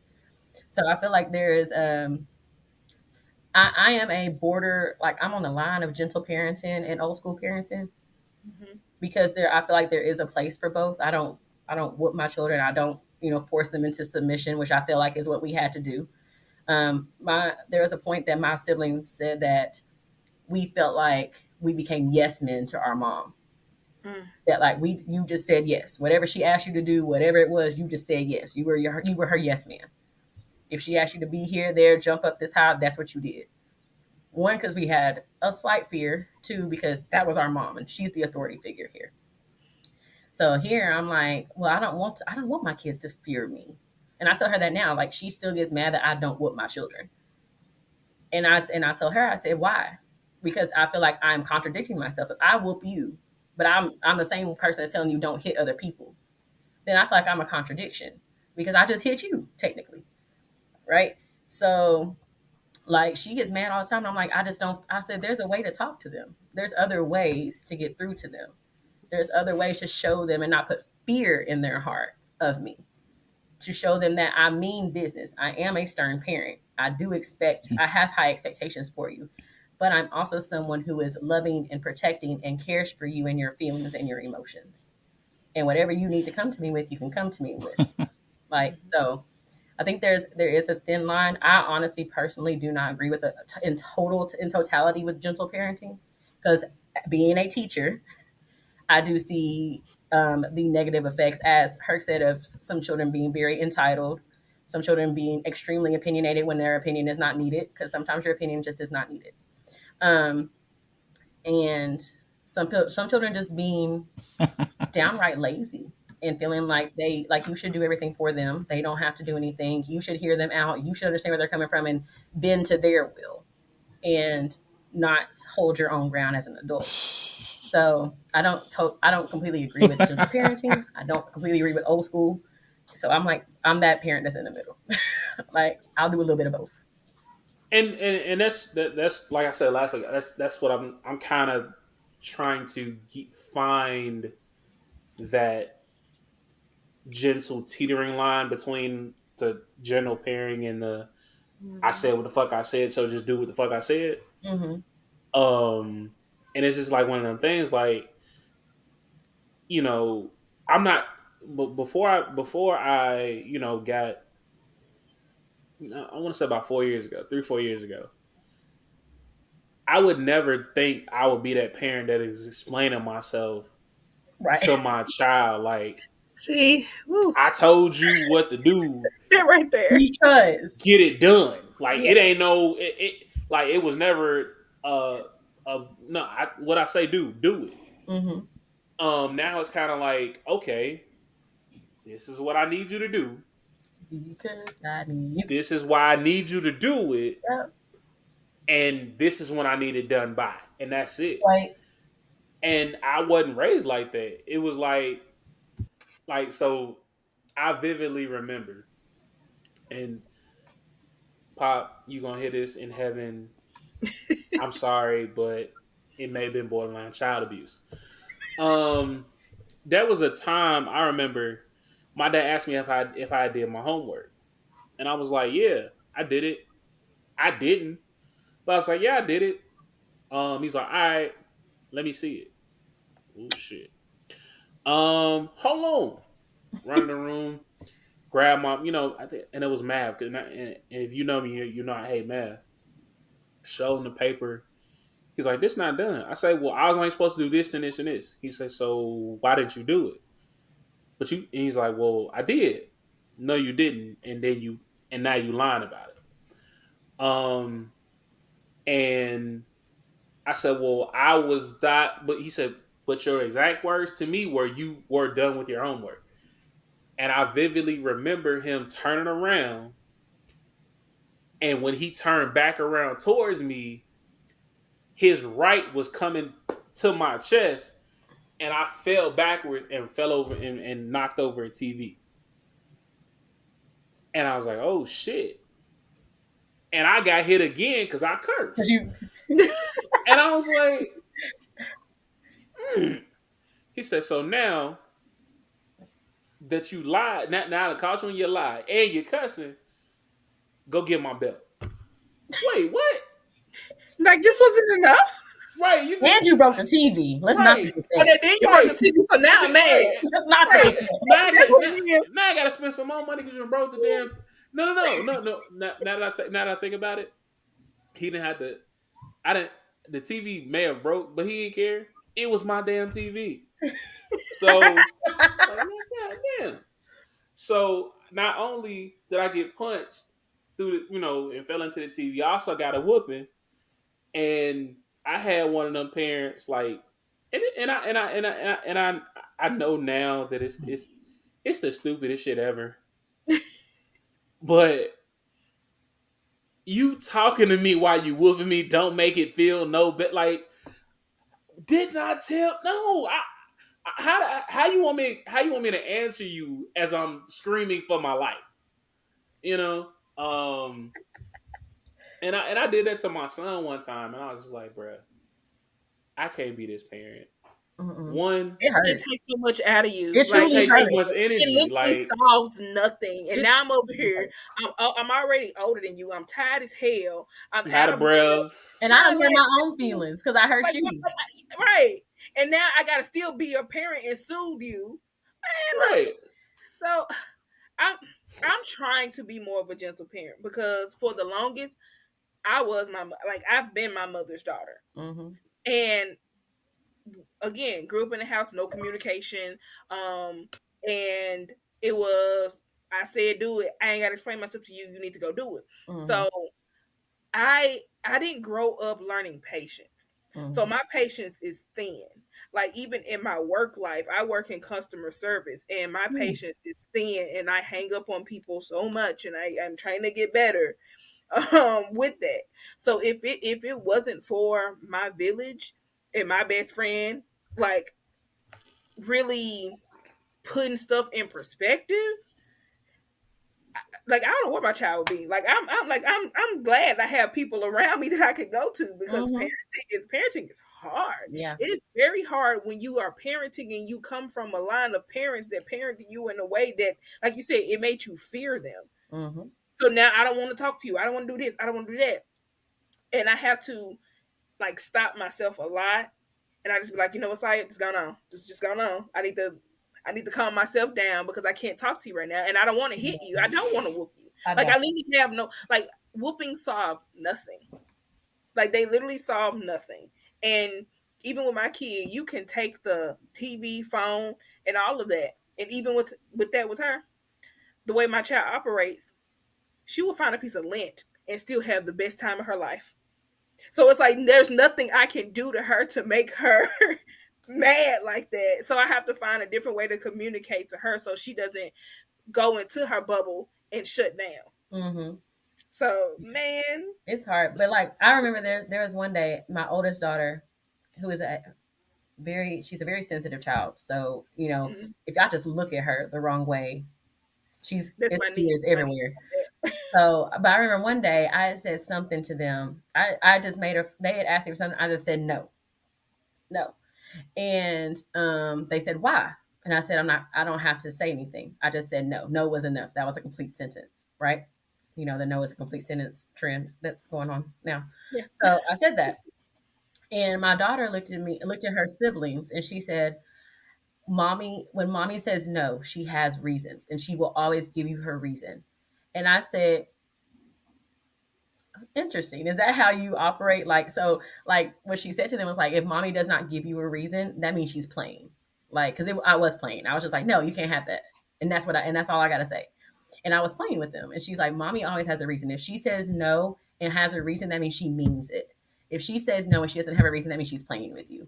And I'm like, I feel like that was a good win for me because I'm like, that means Yeah. she knows like when I have it, that if I say no and I give you a reason, I mean it, and that's what I want to happen, and that's what I need to happen, and it lets me know that she listens to the why and that Mhm. she understands it. So like even today, she got in trouble today, and she knows why. She understands why. She never got in trouble a day in school in her life. She's a third grader, been in school for 4 years, never got in trouble till today.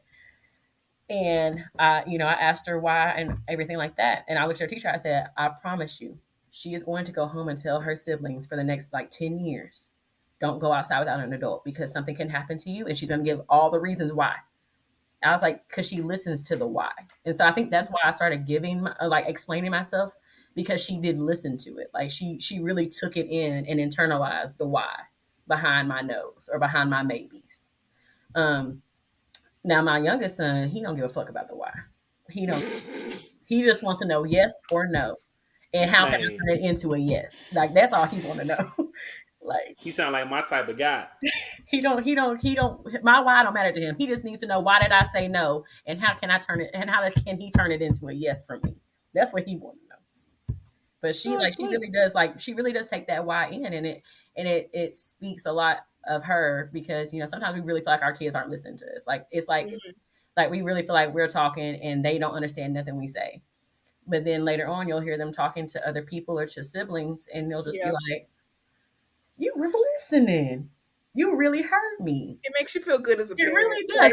Because it's Like like I hearing didn't have, it. yeah, because it's like I didn't have to beat you for you to get my point, right? I didn't have to whoop you. I didn't have to tire myself out and feel like when there. I've only whooped Well, one people can child find me at a one time. treadmill 8 years of or parenting, elliptical and it was 2 weeks near ago, them, actually.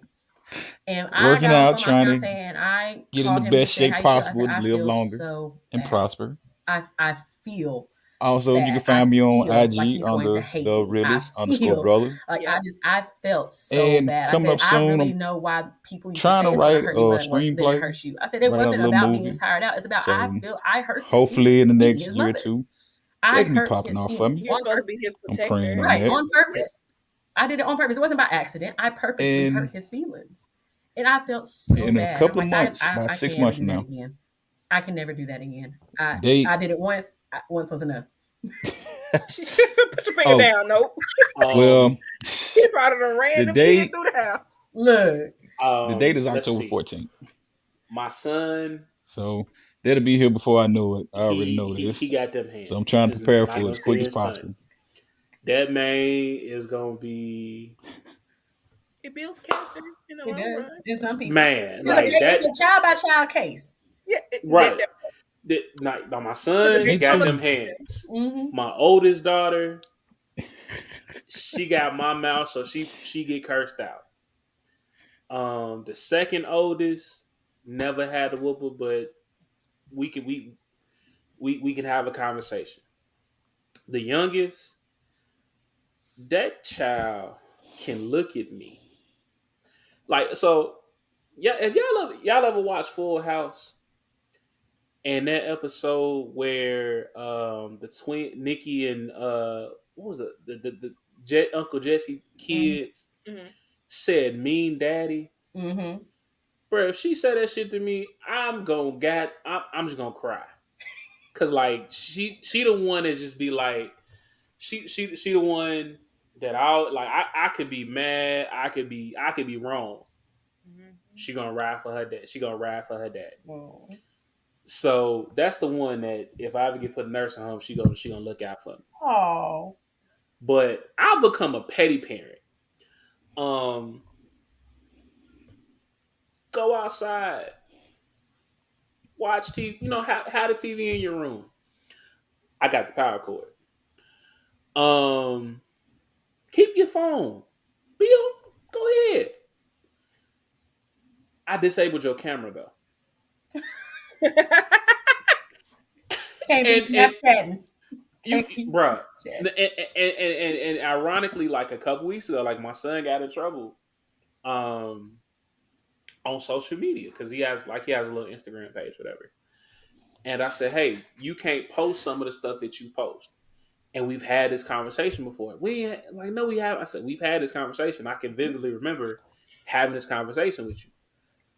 I was like, but look, I said, if you want, I said, I can't, I can tell you what not to post, but I can't control it. I'm only one person. Like, your mama doesn't see a problem with it. I do. I pay the phone bill. But posting what you post is gonna have consequences. Some could be bad, some could be good. So I let him keep his phone, keep his Instagram, whatever. But I went in, I disabled screen recording, I disabled the camera. He has to send a text message to get on Instagram. He can't, like, it's literally, he literally has a flip phone and an iPhone 11 Pro Max. And that man, he literally texts me, I can't screen record. I know. Well, why not? These are the consequences of you not listening to what I said. But I can't. Can you still talk and text? That's it. Yeah. Sound like Social you got a media phone is to a me. privilege, honey. That's not a mandatory thing in life. Social media is a privilege, and you better look out still that you have at least have the app. Like, Right. Because I I can would have go. been reporting his Instagram post too. I would report. man, kick him off social media. Oh, that's a would have got his account banned. And literally he posted he posted a picture of one of his friends, and she did not like the picture. Report. So she said, "Okay, report," and got the man banned from TikTok. See? I said, "Bro, how you get banned from TikTok?" Well, I posted a picture of my friend, and she didn't like it, so she reported my account, and they banned it. And I said, "Bro, like, okay." So I used to work for TikTok for like 3 months, and when I tell you, I used to be banned, banned, permanent delete, banned. I was ready. I get out of the emails, banned. Don't worry about it.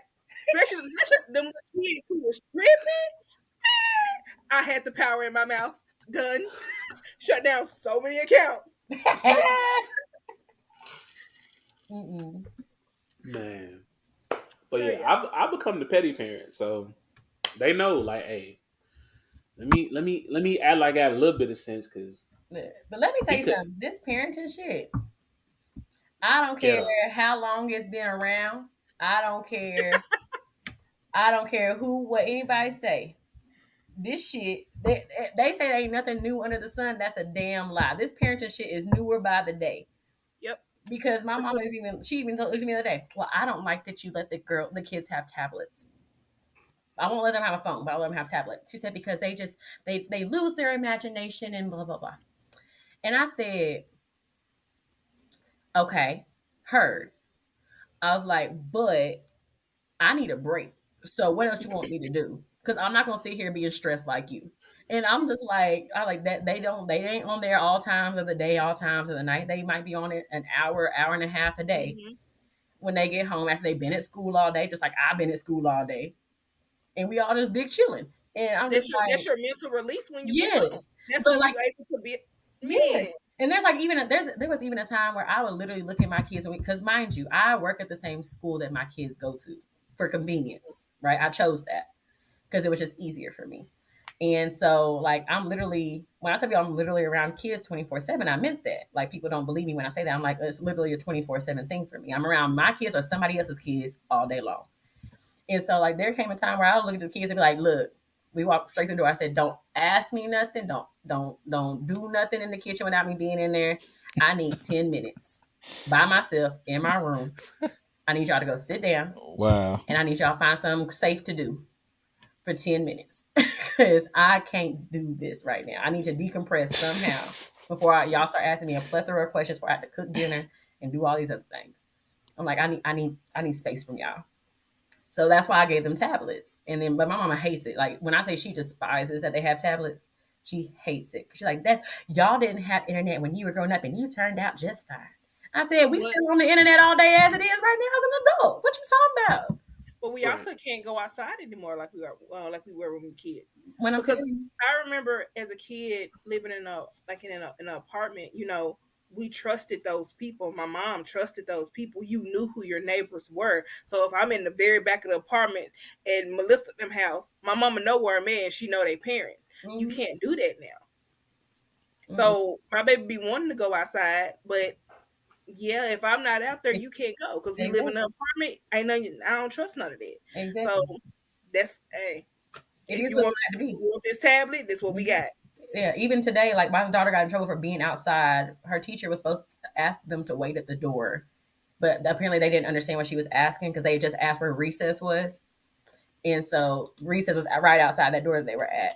She not understanding that her teacher said, "Wait here, let me go get the rest of the kids, and then we'll all go outside." Her and three friends went outside, and so that's why she got in trouble because she was outside by herself without an Mm, adult on school ground. And so when I got to her, I said, "Haley, do you realize anything could have happened to you out here on this playground by yourself?" And I was like, you can't do that. I was like, how many times I look at you and tell you, do not leave my line of vision. Do not leave my sight. Stay where I can see you. I was like, do you ever go outside without me? She said, no, ma'am. I said, do I ever let you roam anywhere where I can't see you? She said, no, ma'am. I said, so you don't do it at school either. There are crazy people in this world. And so like I used to be afraid to go outside. I ain't gonna lie to you. I used to be afraid to go anywhere. Like I started picking up I have very severe paranoia stemming from my mom. And so like anytime I wanted to go to the store, like when they made where you can do pickups for groceries and shit, I was in heaven. I best thing ever. cool. I ain't gotta go in the store. I ain't gotta worry about nobody coming into the store and doing something crazy. We always go to a park that is like nil to none people there because I'm like too many people is going to cause me to have to be on an extra lookout because I don't know who out here and I don't know where they going and what they've been doing or what's on their brain, their mental health. Mm-hmm. Um, so I'm very strategic of where I place me and my children, and I'm like because I just don't you just don't know you don't know. If you work with children in any capacity, I commend you. Seriously, because Because I can't do it. I can, I I have the patience of Job, is what I've heard. within the first 30 minutes, the very first time a child try to check or get crazy or get loud with me, I'm gonna forget where I am, and we gonna have to have a conversation. No, but let me tell y'all for real. Okay, so I want to strongly encourage people to not believe everything they see on social media. Teaching is not as bad as people are making it out to be. Some people are just not equipped for it. I ain't equipped. And so we have a lot of people who were not equipped for it that decided to do it. And they might have been properly trained for it, but they don't have the proper drive, personality, and love that they need to have for Mm-hmm. other people's kids. So like when people like I'll see all these videos on TikTok and it's like, all this mass teacher exodus, like I'm leaving teaching because blah blah blah blah blah. And I'm literally looking at almost every one of these videos. I'm like, I can't relate. And I've been a teacher for 5 years. And a lot of teachers are leaving within their first 5 years that, you're seeing. And I'm like, I can't relate. I don't know what y'all are talking about. Like, and y'all feel like y'all are giving a bad name to us and making it seem like do we not get paid enough? Yes. But it's not the worst job. It's not as bad as y'all make it seem. I was like, it's just, y'all just, I feel like teachers who do that are teachers who have not been in other spaces outside of teaching. Mm-hmm. So like I did a lot of other things before I became a teacher. I also was a mother before I became a teacher. So I was like, I had a lot of other outside sources that let me know that I don't want to be out there in that business world again. I don't want to be in the customer service world again. I've been there. I worked for Verizon. I don't like it here. I worked for the Blue Globe. I worked for uh clothing stores, all of that. I said it was trash. It was utter trash. I was like, say, if y'all think that out there is worse than being in this classroom, it's not. At least we get Man, this off. hey, y'all do get summers off. Come on back to the globe. We need help. Um, No. but I will say this. Some of the stories I hear about, kids from, y'all know one of my best friends is a teacher. Um, Parent your kids. Um, be good. Be good stewards of mental health for yourself and your kids because it is important. We're gonna Be take one involved. last break. Go ahead. I said, and be involved. Be Yes. involved. We're gonna take our last break. These people are gonna tell y'all where they can be found if they want to be found. Um, and we'll be right back with more Herc's World. So don't go nowhere. Welcome back to Herc's World. I am your girlfriend's favorite podcast host, the Big Herc, and we've been talking mental health, childhood trauma, working, jobs, kids, gentle parenting, um, beating kids' ass, We did not talk all that about good stuff. We talked about a little bit of everything today, or so. I know y'all. If you got nothing from the episode, hope you realize that mental health is important, and Every aspect of your life.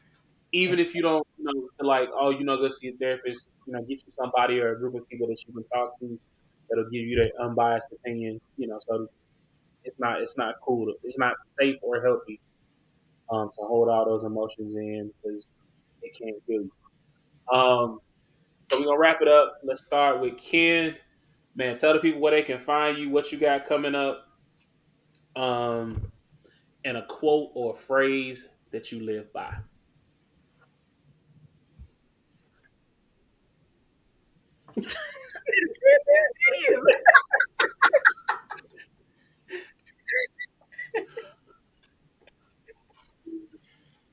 Mm.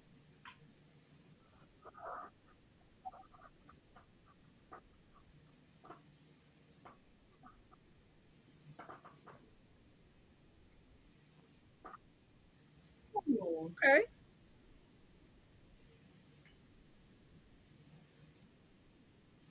Okay. Okay.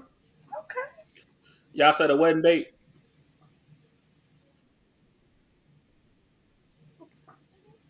It's That ain't a date. That's a that's a time. approximate. Um, he said about 6 months. We're gonna be there. I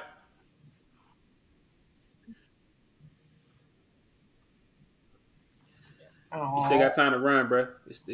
I'm just playing. I'm just playing. he ain't playing. I am. I love black love, all types. Oh.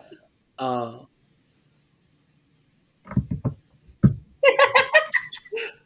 I, I almost walked into that. I'm gonna shut up. Cam, what can That's they it. find you?